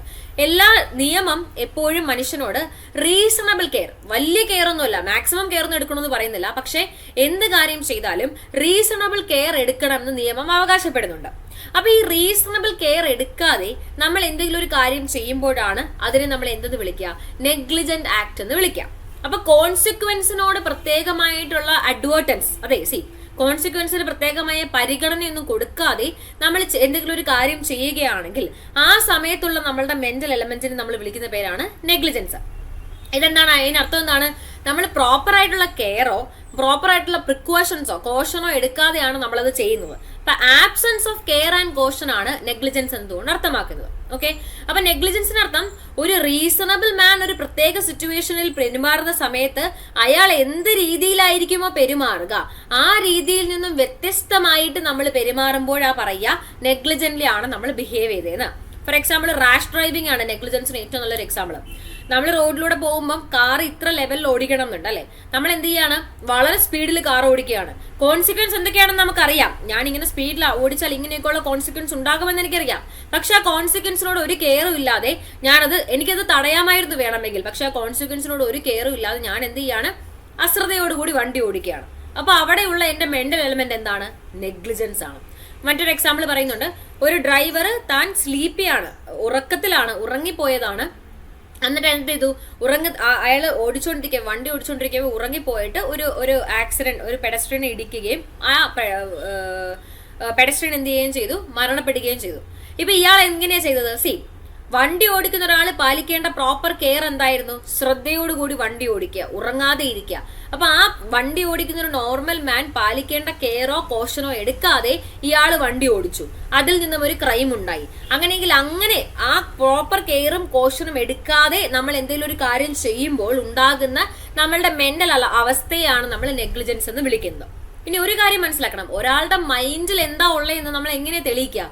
അപ്പൊ എപ്പോഴും മെൻസ്രിയെ തെളിയിക്കുക സിറ്റുവേഷനിൽ നിന്നാണ്, സാഹചര്യങ്ങളിൽ നിന്നാണ്. ഒരിക്കലും നമുക്ക് ഒരാളുടെ മനസ്സിൽ എന്താ ഉള്ളത് നമ്മൾ എങ്ങനെ കണ്ടുപിടിക്കുക? അയാൾക്ക് മാത്രമേ അറിയത്തുള്ളൂ അയാളുടെ മനസ്സിൽ എന്താണെന്നുള്ള കാര്യം. അപ്പൊ മെന്റൽ എലമെന്റ് എപ്പോഴും സബ്ജക്റ്റീവ് ആണ്. അതുകൊണ്ട് നമ്മൾ എന്ത് ചെയ്യണം, അത് തെളിയിക്കുക എന്ന് പറയുന്നത് ബുദ്ധിമുട്ടുള്ള കാര്യമാണ്. അപ്പൊ നമ്മൾ എപ്പോഴും മെൻസ്രിയെ പ്രൂവ് ചെയ്യുന്നത് സാഹചര്യങ്ങളിൽ നിന്നാണ്. കുറ്റം ചെയ്ത സാഹചര്യത്തിൽ നിന്ന് നമുക്ക് മനസ്സിലാക്കാം അയാളുടെ മെൻസ്രി എന്താണെന്നുള്ളത്. ഒരു എക്സാമ്പിൾ പറയട്ടെ, എനിക്ക് എക്സിനെ കൊല്ലാൻ എന്തൊക്കെ മാർഗങ്ങളുണ്ട്? ഞാൻ കൊല്ലുന്ന സമയത്ത് അയാളെ ഗൺ ഷൂട്ട് ചെയ്യാം, പോയിന്റ് ബ്ലാങ്കിൽ, അതായത് മരണം ഉണ്ടാകുമെന്ന് എനിക്ക് ഉറപ്പുള്ള ഏതെങ്കിലും ഒരു സ്പോട്ടിൽ ഗൺ ഷോട്ട് ചെയ്യാം. മരണം ഉണ്ടാകുമെന്ന് എനിക്ക് ഉറപ്പുള്ള ഏതെങ്കിലും ഒരു സ്പോട്ടിൽ എനിക്ക് കുത്തിക്കൊല്ലാം, അല്ലേ? അപ്പൊ ഇവിടെ എന്റെ ഇന്റൻഷൻ സ്ട്രോങ് ആണെന്ന് മനസ്സിലാക്കാം. എനിക്ക് അയാൾ മരിക്കണം തന്നെയായിരുന്നു ആഗ്രഹം, അതുകൊണ്ട് ഞാൻ അയാളെ അവിടെ തന്നെ പോയിന്റ് ബ്ലാങ്കിൽ തന്നെ ഷൂട്ട് ചെയ്തു. അയാൾ മരണപ്പെട്ടു. കോടതിക്ക് കറക്റ്റ്ലി ഇമ്പ്യൂട്ട് ചെയ്യാം അതെന്റെ ഇന്റൻഷൻ ആയിരുന്നു അയാളെ കൊല്ലണം എന്നുള്ളത്. ഇനി മറ്റൊരു കാര്യം, എനിക്ക് എക്സ് മരിക്കണം എന്ന് ആഗ്രഹമില്ല, അയാളെ ഉപദ്രവിക്കണം എന്നേ ആഗ്രഹമുള്ളൂ. ഉപദ്രവിക്കണം എന്ന കാരണത്താൽ ഞാൻ അയാളുടെ കാലിന് താഴെ വെടിവെച്ചു. ഓക്കെ, പക്ഷെ കാലിന് താഴെ വെടിവെച്ചപ്പോ അയാൾ എന്ത് ചെയ്തു? അയാള് റോഡിലൂടെ നടന്നു പോകുന്ന സമയമായിരുന്നു, കാലിന് താഴെ ഞാൻ വെടിവെച്ചു, അവിടെ എങ്ങും ആരും ഉണ്ടായിരുന്നില്ല, അയാൾ റോഡിൽ വീണു, ബ്ലീഡിങ് ഉണ്ടായി, ബ്ലീഡ് ചെയ്ത് ആ വ്യക്തി മരണപ്പെട്ടു. ഓക്കെ, ഹെവി ബ്ലഡ് ലോസ് കാരണം അയാൾ മരണപ്പെട്ടു. ഇവിടെ എനിക്ക് അയാളെ കൊല്ലാൻ, ഇപ്പൊ ഈ ആക്ടിൽ സാഹചര്യങ്ങളിൽ തന്നെ കോടതിക്ക് മനസ്സിലാക്കാം, എനിക്ക് അയാളെ കൊല്ലാനായിരുന്നെങ്കിൽ പോയിന്റ് ബ്ലാങ്കിൽ ഷൂട്ട് ചെയ്യായിരുന്നു, ഞാനത് ചെയ്തില്ല, ഞാൻ കാലിന് താഴെ വെടിവെച്ചത്. അതായത് കൊല്ലാനുള്ള ഇന്റൻഷൻ എനിക്ക് ഉണ്ടായിരുന്നില്ല, പക്ഷെ അത് ആക്ച്വലി എന്തിൽ കലാശിച്ചു? മരണത്തിൽ കലാശിച്ചു. അതായത് ഇവിടെ ഞാൻ ചെയ്തത് അയാളെ ഹേർട്ട് ചെയ്യുകയാണ്, ഗ്രീവിയസ് ഹേർട്ട് ഉണ്ടാവുകയാണ്. പക്ഷെ ഗ്രീവിയസ് ഹേർട്ട് എന്തിൽ കലാശിച്ചു? ഡെത്തിൽ കലാശിച്ചു. അങ്ങനെയെങ്കിൽ എനിക്ക് മാക്സിമം കിട്ടാൻ പോകുന്ന ശിക്ഷ കൾപ്പബിൾ ഹോമിസൈഡിനായിരിക്കും, ഒരിക്കലും എന്നെ മർഡറിന് ശിക്ഷിക്കില്ല. കാരണം കൊല്ലാനുള്ള ഇന്റൻഷൻ എനിക്ക് ഉണ്ടായിരുന്നില്ല. എങ്ങനെ മനസ്സിലായത്? ചിലപ്പോൾ എനിക്ക് മനസ്സിൽ കൊല്ലാനുള്ള ഇന്റൻഷൻ ഓൾറെഡി ഉണ്ടായിരിക്കും. ഞാനിത് മനഃപൂർവ്വം അയാളെ അങ്ങനെ ഒരു സാഹചര്യത്തിൽ കൊണ്ടുപോയിട്ട് തോക്കിന് വെടിവെച്ച് കാലിന് താഴെ തന്നെ വെടിവെച്ചതാകാം. ബട്ട് സ്റ്റിൽ സാഹചര്യങ്ങളിൽ നിന്നും കോടതിക്ക് മനസ്സിലാകുന്നത് കൊല്ലാനുള്ള ഇന്റൻഷൻ ഇല്ലെന്നാണ്. കാരണം അയാളുടെ മനസ്സിലുള്ള കാര്യം എന്താണെന്ന് അയാൾക്ക് മാത്രമേ അറിയൂ. സാഹചര്യങ്ങളിൽ നിന്നാണ് നമ്മൾ എപ്പോഴും മെന്റൽ എലമെന്റ് എന്തായിരുന്നു എന്ന് കണ്ടുപിടിക്കുക. ഇത് ചിലപ്പോൾ ശരിയായിരിക്കാം, ചിലപ്പോൾ തെറ്റായിരിക്കാം. എപ്പോഴും നമ്മൾ സാഹചര്യങ്ങളിൽ നിന്നായിരിക്കും മെന്റൽ എലമെന്റ് അനലൈസ് ചെയ്യാം. ഓക്കെ, അപ്പം ഇന്റൻഷൻ ആയിക്കോട്ടെ, നെഗ്ലിജൻസ് ആയിക്കോട്ടെ, നോളേജ് ആയിക്കോട്ടെ, എപ്പോഴും നമ്മളത് മനസ്സിലാക്കുക. സിറ്റുവേഷൻ എന്തായിരുന്നു, എന്ത് സാഹചര്യത്തിലാണ് ക്രൈം നടന്നത്, സാഹചര്യങ്ങളുടെ ആ സർക്കംസ്റ്റൻസുകളിൽ നിന്നും, സർക്കംസ്റ്റൻഷ്യൽ എവിഡൻസുകളിൽ നിന്നും ഇയാളുടെ മെന്റൽ എലമെന്റ് എന്താണെന്നുള്ളത് നമ്മൾ കണ്ടുപിടിക്കും. ഓക്കെ, സെറ്റ് അല്ലേ? അപ്പൊ രണ്ടാമത്തെ എലമെന്റ് ആയിട്ടുള്ള മെൻസ് റിയ അവസാനിച്ചു. ഇനി മൂന്നാമത്തെ എലമെന്റ് ആണ് ആക്ടസ് റിയസ്. ആക്ടസ് റിയസ് എന്ന് പറയുമ്പോൾ ഒരു കാര്യം മനസ്സിലാക്കുക. ആക്ടസ് റിയസ് എന്ന് പറയുന്ന വാക്കിന്റെ അർത്ഥം റിസൾട്ട് ഓഫ് ആക്ട് ആണ്, ഒരിക്കലും ആക്ട് ഇറ്റ് സെൽഫ് അല്ല. അതായത് ഞാൻ ഒരാളെ കത്തി കൊണ്ട് അയാളെ കുത്തുക എന്നുള്ളതാണ് എന്റെ ആക്ട്. ഓക്കെ, ഈ ആക്ട് ഞാൻ ചെയ്യുമ്പോൾ എന്ത് റിസൾട്ട് ആണോ ഉണ്ടാകുന്നത് അതാണ് ക്രൈമായി മാറുന്നത്, അല്ലേ? കത്തി കൊണ്ട് ഞാൻ കുത്തുമ്പോൾ അയാൾ മരണപ്പെട്ടു, മർഡർ എന്ന് പറയുന്ന ക്രൈം ഉണ്ടായി. കത്തി കൊണ്ട് ഞാൻ കുത്തുമ്പോൾ അയാൾക്ക് ചെറുതായിട്ടൊന്ന് പോറി, മുറിവേറ്റു, ഹേർട്ട് എന്ന് പറയുന്ന ക്രൈം ഉണ്ടായി. കത്തി കൊണ്ട് ഞാൻ കുത്തിയപ്പോൾ ആഴത്തിൽ മുറിവേറ്റു, മരണപ്പെട്ടില്ല, ഗ്രീവിയസ് ഹേർട്ട് എന്ന് പറയുന്ന ക്രൈം ഉണ്ടായി. അപ്പൊ ക്രൈമിനെ ഡിറ്റർമൈൻ ചെയ്യണത് ആക്ട് എന്താണെന്നല്ല, ആ ആക്ടിന്റെ റിസൾട്ട് എന്താണെന്നുള്ളതാണ്. അപ്പൊ ആക്ടസ് റിയസിന്റെ മീനിങ്ങും അത് തന്നെയാണ്. ആക്ടസ് റിയസ് എന്ന് പറയുന്ന വാക്കിന്റെ അർത്ഥം എന്താണ്? റിസൾട്ട് ഓഫ് ദി ആക്ട് എന്നാണ്. അപ്പൊ physical result of human conduct ആണ് ആക്ടസ് റിയസ്.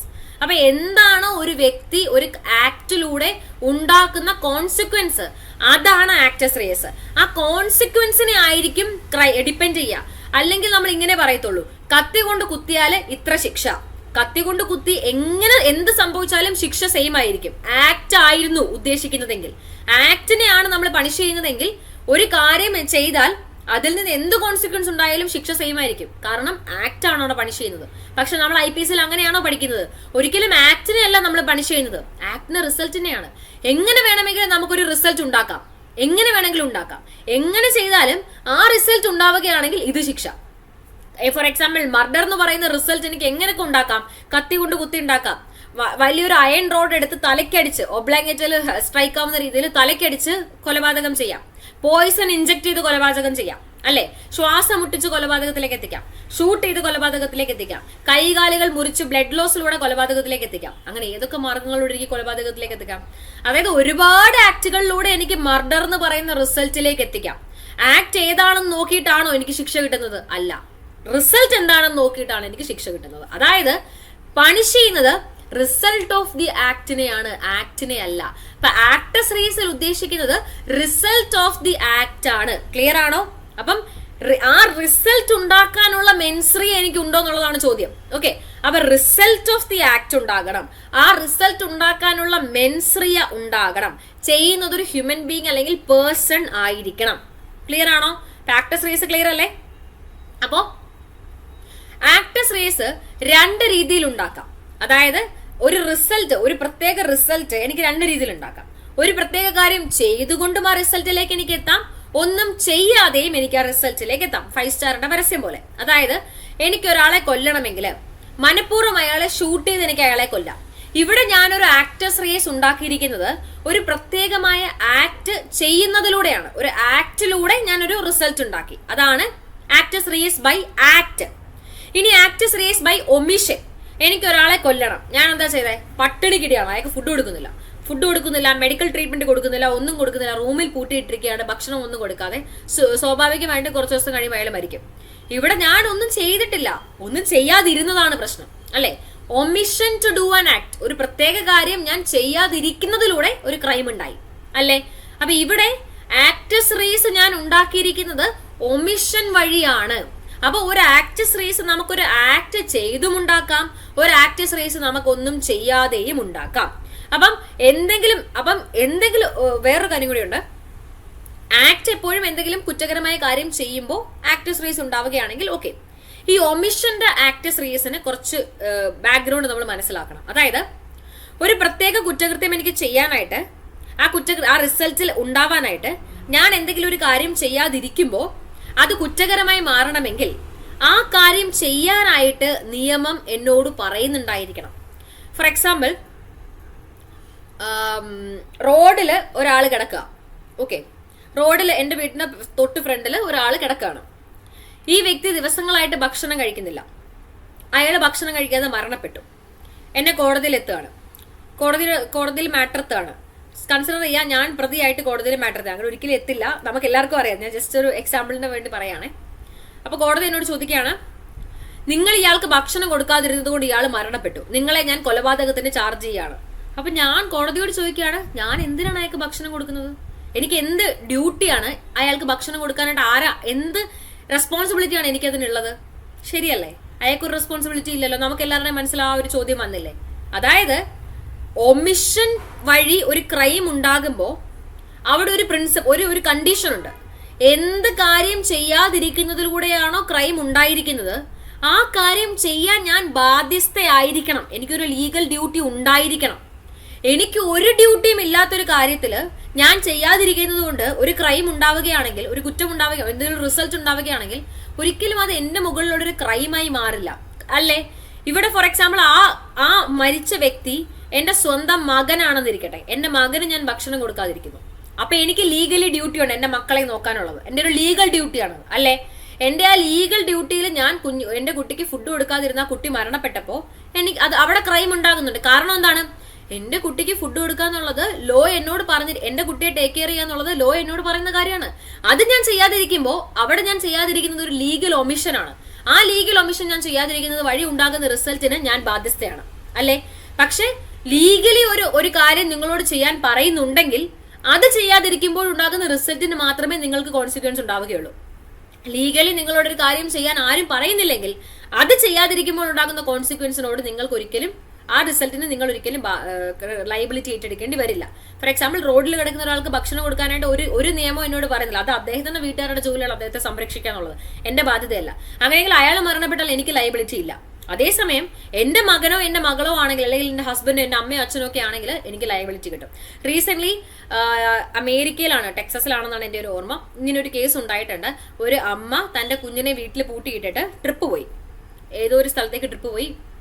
14 ദിവസത്തോളം എന്തോ കഴിഞ്ഞാണ് അവർ മടങ്ങി വരുന്നത്. ആ കുഞ്ഞ് മരിച്ചു. അപ്പൊ ഇവിടെ ആ അമ്മയുടെ ലീഗൽ ഡ്യൂട്ടി ഉണ്ടായിരുന്നു അമ്മയ്ക്ക് ആ കുഞ്ഞിനെ ടേക്ക് കെയർ ചെയ്യാനായിട്ട്. അവരത് ചെയ്തില്ല. ഒരു ഡ്യൂട്ടി ഉണ്ടായിരിക്കണം. ആ ഉണ്ടായിരിക്കുന്ന ഡ്യൂട്ടി ഒമിറ്റ് ചെയ്യുമ്പോഴാണ് ലീഗൽ ലയബിലിറ്റി ഉണ്ടാകുന്നത്. അപ്പൊ അത് ചെയ്യാതിരുന്നത് കൊണ്ട് കുട്ടി മരണപ്പെട്ടു. അപ്പൊ ആ റിസൾട്ടിന് അവർ കോൺസിക്വൻസിന് അവര് ബാധ്യസ്ഥയാണ്. ആ റിസൾട്ടിന് ലയബിലിറ്റി അവർ ഏറ്റെടുക്കണം. മനസ്സിലായോ? അപ്പൊ ഇങ്ങനെ ആക്ടസ് റേസ് ആക്ട് വഴി ചെയ്യുമ്പോൾ നമുക്ക് ഈ പ്രശ്നമൊന്നുമില്ല. ഞാൻ എന്ത് ചെയ്യുന്നു, ആ ചെയ്യുന്ന കാര്യത്തിൽ നിന്ന് എന്ത് കോൺസിക്വൻസ് ഉണ്ടാവുന്നു അതിന് ഞാൻ ലയബിലിറ്റി കിട്ടും.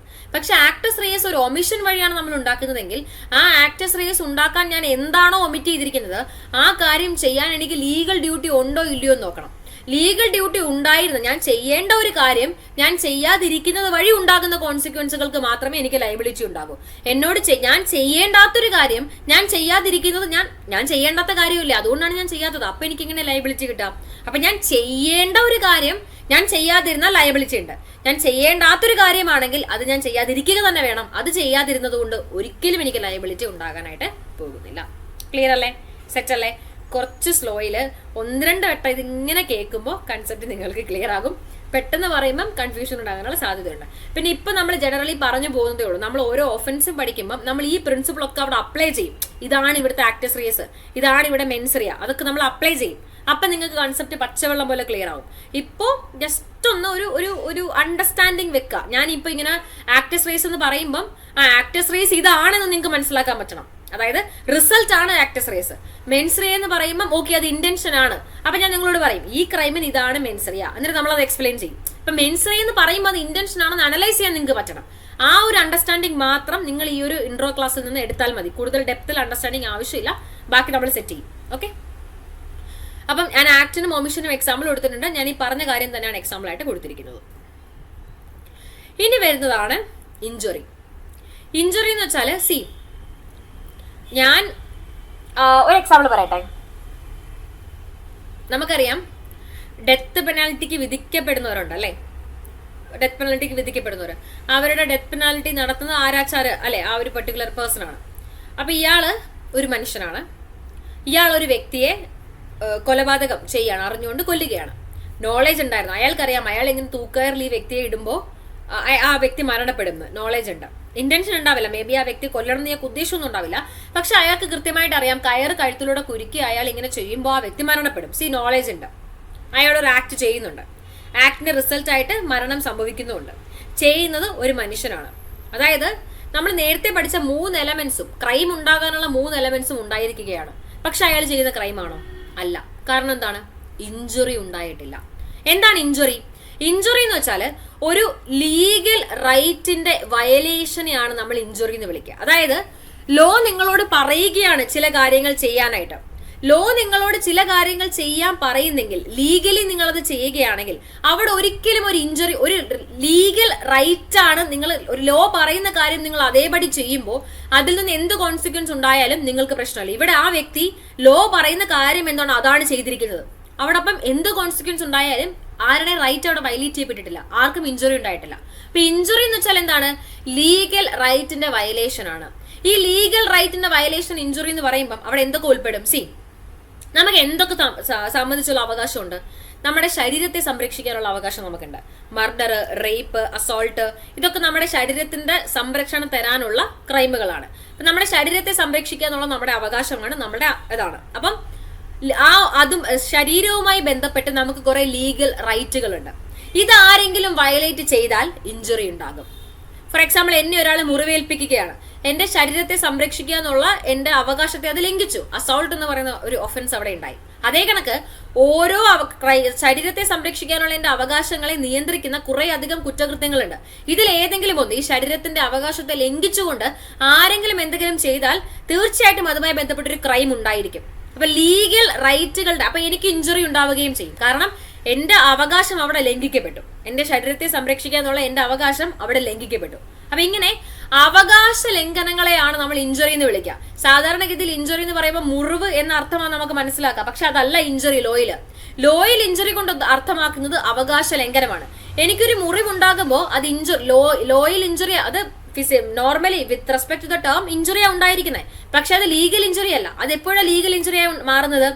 ആ മുറിവ് എനിക്ക് ഉണ്ടാകുന്നത് വഴി എന്റെ ഏതെങ്കിലും ഒരു അവകാശം ലംഘിക്കപ്പെടണം. അപ്പോഴാണ് അത് ഇഞ്ചുറി ആയി മാറും. ഞാൻ തന്നെ മുറിവ് ഉണ്ടാക്കിയിരിക്കുകയാണ്, ഇഞ്ചുറി ഉണ്ടായി, എന്നെ തന്നെ എനിക്ക് ശിക്ഷിക്കാൻ പറ്റുമോ? ഒരിക്കലുമില്ല. കാരണം എന്റെ ശരീരത്തെ എനിക്ക് എന്തും ചെയ്യാം, മറ്റുള്ളവരൊന്നും ചെയ്യാൻ പാടില്ല. മറ്റുള്ളവർ എന്റെ ശരീരത്തെ അഫക്ട് ചെയ്യുമ്പോഴാണ് അവിടെ എന്റെ ശരീരത്തെ സംരക്ഷിക്കുക എന്നുള്ള എന്റെ അവകാശം ലംഘിക്കപ്പെടുന്നത്. അപ്പൊ ഇഞ്ചുറി എന്ന വാക്കിനർത്ഥം ഒരു വ്യക്തിക്ക് ഉണ്ടാകുന്ന ലീഗൽ റൈറ്റിന്റെ വയലേഷൻ ആണ്. ആ വ്യക്തിക്ക് എന്തൊക്കെ തരത്തിലുള്ള ലീഗൽ റൈറ്റ് ഉണ്ടോ, അയാൾക്ക് അയാളുടെ ബോഡിയുമായി ബന്ധപ്പെട്ട് കുറെ ലീഗൽ റൈറ്റുകളുണ്ട്, അയാൾക്ക് അയാളുടെ മൈൻഡുമായി ബന്ധപ്പെട്ട് കുറെ ലീഗൽ റൈറ്റുകളുണ്ട്, അയാൾക്ക് അയാളുടെ റെപ്യൂട്ടേഷൻ, അയാളുടെ പേരും അയാളുടെ പെരുമയും സംരക്ഷിക്കാൻ, ഗുഡ് വില്, റെപ്യൂട്ടേഷൻ ഒക്കെ സംരക്ഷിക്കാനുള്ള ലീഗൽ റൈറ്റുകളുണ്ട്, അയാൾക്ക് അയാളുടെ സ്വത്തുവകകൾ, പ്രോപ്പർട്ടി സംരക്ഷിക്കാനുള്ള ലീഗൽ റൈറ്റ് ഉണ്ട്. ഇങ്ങനെ നിയമം ഒരാൾക്ക് എന്തൊക്കെ സംബന്ധിച്ചുള്ള അവകാശങ്ങൾ നൽകിയിട്ടുണ്ടോ ഈ അവകാശങ്ങൾ ആരെങ്കിലും ലംഘിക്കുകയാണെങ്കിൽ ഇഞ്ചുറി ഉണ്ടായി എന്ന് നമ്മൾ പറയും. അല്ലാതെ ഇഞ്ചുറിയുടെ അർത്ഥം മുറിവോ നഷ്ടമോ എന്നത് മാത്രമല്ല, അവകാശ ലംഘനങ്ങളെയാണ് നമ്മൾ ഇഞ്ചുറി എന്ന് വിളിക്കുന്നത്. ഓക്കെ, അപ്പൊ ഇഞ്ചുറി കൂടി ഉണ്ടായാൽ മാത്രമേ ക്രൈം ഉണ്ടാവുകയുള്ളൂ. ഒരു വ്യക്തിക്ക് ഈ ആക്ടസ്രിയസും മെൻസുറിയയും എല്ലാം ഉണ്ടെങ്കിൽ പോലും ഇഞ്ചുറി ഉണ്ടെങ്കിലേ ക്രൈം ഉണ്ട്. അടുത്ത മോസ്റ്റ് ഇമ്പോർട്ടന്റ് ആയിട്ടുള്ള ഒരു എലമെന്റ് ആണ് ക്രൈം ഉണ്ടാക്കാനായിട്ടുള്ളത്, ഇഞ്ചുറി. അപ്പം ഒരു മനുഷ്യൻ വേണം, അല്ലെങ്കിൽ ഒരു പേഴ്സൺ വേണം നമ്മൾ പറഞ്ഞു. ആ പേഴ്സൺ ഒരു മെന്റൽ എലമെന്റ് ഉണ്ടായിരിക്കണം നമ്മൾ പറഞ്ഞു. ഒരു ഈവിൽ ആയിട്ടുള്ള, തെറ്റായിട്ടുള്ള, ഗിൽറ്റി ആയിട്ടുള്ള ഒരു മെന്റൽ എലമെന്റ് ഉണ്ടായിരിക്കണം എന്ന് പറഞ്ഞു. ആ മെന്റൽ എലമെന്റ് വഴി അയാൾ ഒരു കാര്യം ചെയ്യുകയും അതിന്റെ റിസൾട്ട് ഉണ്ടാകുകയും ആ റിസൾട്ട് ക്രൈം ആയിരിക്കുകയും ചെയ്യണം നമ്മൾ പറഞ്ഞു. ഇനി ഈ ആക്ടസ് റീസ് നമ്മൾ ഉണ്ടാക്കുമ്പോൾ, നമ്മളൊരു കാര്യം ചെയ്ത് അതിന്റെ റിസൾട്ട് ഉണ്ടാക്കുമ്പോൾ ആ റിസൾട്ട് എന്തെങ്കിലും തരത്തിലുള്ള ഒരു ഇഞ്ചുറിയിലായിരിക്കണം കലാശിക്കേണ്ടത്. നമ്മളൊരു കാര്യം ചെയ്തു, അതിന്റെ റിസൾട്ട് ആയിട്ട് ആർക്കും പ്രത്യേകിച്ച് ഒന്നും ഒരു നഷ്ടം ഉണ്ടായിട്ടില്ല, അങ്ങനെയെങ്കിലും അവിടെ ക്രൈം ഉണ്ടാകുന്നില്ല അല്ലെ. ആ റിസൾട്ട് എന്തായിരിക്കണം? ആർക്കെങ്കിലും ഉണ്ടാകുന്ന എന്തെങ്കിലും ഒരു നഷ്ടമായിരിക്കണം, ഇഞ്ചുറി ആയിരിക്കണം. അപ്പൊ ഇഞ്ചുറി എന്ന് പറയുന്നതും ക്രൈം ഉണ്ടാകാനുള്ള ഒരു എസെൻഷ്യൽ കമ്പോണന്റ് ആണ്. ഇനി ഇഞ്ചുറി എന്ന് വെച്ചാൽ എന്താ അർത്ഥമാക്കുന്നത്? സാധാരണഗതിയിൽ വാക്ക് വായിക്കുമ്പോൾ നമുക്ക് മനസ്സിലാവുന്നത് മുറിവ്, അതാണ് ഇഞ്ചുറി അല്ലെ. പക്ഷെ നിയമത്തിൽ ഇഞ്ചുറി എന്ന് പറയുന്ന വാക്കിന് മറ്റൊരു വലിയ എക്സ്റ്റെൻഡഡ് അർത്ഥമാണ് കൊടുത്തിരിക്കുന്നത്. ഒരാള് ഒരു കാര്യം ചെയ്യുമ്പോൾ മറ്റൊരാൾക്ക് ഇഞ്ചുറി ഉണ്ടായി നമ്മൾ എപ്പോഴാ പറയാന്നറിയാമോ? ഈ വ്യക്തി എന്ത് കാര്യമാണോ ചെയ്യുന്നത് അത് മറ്റേ വ്യക്തിയുടെ ഏതെങ്കിലും അവകാശങ്ങളെ ലംഘിക്കുമ്പോഴാണ് ഇഞ്ചുറി ഉണ്ടായി എന്ന് നമ്മൾ പറയാം. അതായത് ഇഞ്ചുറി എന്നതിനർത്ഥം അവകാശ ലംഘനമാണ്. ഒരു വ്യക്തി എന്ന നിലയിൽ ഒരാൾക്ക് ഒരുപാട് തരത്തിലുള്ള അവകാശങ്ങൾ ഉണ്ടായിരിക്കും. അദ്ദേഹത്തിന് ശരീരത്തെ സംരക്ഷിക്കാനുള്ള അവകാശമുണ്ട്, അദ്ദേഹത്തിന്റെ മനസ്സിനെ സംരക്ഷിക്കാനുള്ള അവകാശമുണ്ട്. അദ്ദേഹത്തിന്റെ പേരും പെരുമയും ഗുഡ്വില്ലും റെപ്യൂട്ടേഷനും ഒക്കെ സംരക്ഷിക്കാനുള്ള അവകാശമുണ്ട്. അദ്ദേഹത്തിന്റെ സ്വത്ത് വകകളെ സംരക്ഷിക്കാനുള്ള അവകാശമുണ്ട്. ഇങ്ങനെ ഒരാൾക്ക് എന്തൊക്കെ കാര്യങ്ങളുമായി ബന്ധപ്പെടുത്തിയ അവകാശങ്ങളുണ്ടോ, ഈ എന്തെങ്കിലും അവകാശങ്ങളെ ആരെങ്കിലും അനധികൃതമായി കൈകടത്തുമ്പോഴാണ് ഇഞ്ചുറി ഉണ്ടാകുന്നത്. അപ്പോൾ ഒരു വ്യക്തിയുടെ ഈവിൽ ഇന്റൻഷൻ കാരണം അയാൾ എന്തോ ഒരു കാര്യം ചെയ്യുമ്പോൾ മറ്റേ വ്യക്തിയുടെ ഏതെങ്കിലും അവകാശത്തെ അത് ബാധിക്കുമ്പോഴാണ് ക്രൈം ഉണ്ടാകുന്നത്. അപ്പൊ ഇഞ്ചുറിയും ഒരു എസെൻഷ്യൽ എലമെന്റ് ആണ് ക്രൈം ഉണ്ടാക്കാൻ. ഫോർ എക്സാമ്പിൾ, പക്ഷെ ഇതിനൊരു എക്സെപ്ഷൻ ഉണ്ട്. ചില കേസുകളിൽ ഇഞ്ചുറി ഉണ്ടായില്ലെങ്കിൽ പോലും ക്രൈം ഉണ്ടാകും. അത് ബെസ്റ്റ് എക്സാമ്പിൾ ആണ് അറ്റംപ്റ്റ് ടു മർഡർ. അതായത് എക്സിനെ കൊല്ലണം എന്ന എന്റെ ആഗ്രഹത്താല് ഞാൻ എക്സിനെ കഴിക്കാനുള്ള ഫുഡിൽ വിഷം കലർത്തി. ഞാൻ എക്സിന്റെ അടുത്തേക്ക് അത് കൊണ്ടു ചെല്ലുന്നു, പക്ഷെ എക്സ് അത് കഴിക്കുന്നില്ല. പക്ഷെ ഇവിടെ ഇഞ്ചുറി ഒന്നും ഉണ്ടായിട്ടില്ല. ആക്ട് ഉണ്ടായി, ആക്ടസ് റിയസോ റിസൾട്ട് ഉണ്ടായില്ല, റിസൾട്ടന്റ് ആയിട്ടുള്ള ഒരു ഇഞ്ചുറി സംഭവിച്ചിട്ടില്ല. പക്ഷെ ഞാൻ മെൻസറേ ഉണ്ടായിരുന്നു, ഇതിന് പ്രിപ്പറേഷൻ ഉണ്ടായിരുന്നു, അങ്ങനെ എല്ലാ കാര്യങ്ങളും ഉണ്ടായിരുന്നു. മനുഷ്യനാണ് ചെയ്തത്, എല്ലാം സെറ്റാണ്. പക്ഷെ ഒരു റിസൾട്ടന്റ് ഇഞ്ചുറി, ആക്ടസ് റിയസിന്റെ കോൺസിക്വൻസ് ആണത്. അത് ആക്ടസ് റിയസ് എന്ന് പറയുന്നത് എന്തായിരിക്കണം? ഒരു ഇഞ്ചുറി ആയിരിക്കണം, ഒരു അവകാശ ലംഘനമായിരിക്കണം. ഇതുണ്ടായിട്ടില്ല. അപ്പൊ എനിക്കിവിടെ ഈ പ്രിൻസിപ്പിൾ വെച്ചാണെങ്കിൽ ഇഞ്ചുറി ഇല്ലാത്തത് കൊണ്ട് എനിക്ക് ശിക്ഷ കിട്ടാൻ പാടില്ല. പക്ഷെ ഇഞ്ചുറിക്കുള്ള ഒരു എക്സെപ്ഷൻ ആണ് അറ്റംപ്റ്റ് കേസുകൾ. ചില കേസുകളിൽ പ്രിപ്പറേഷൻ മാത്രം മതി, ആക്ച്വൽ റിസൾട്ട് ഉണ്ടാകണം എന്നില്ല. പ്രിപ്പറേഷൻ മാത്രം ശിക്ഷകളിലേക്ക് നയിക്കും.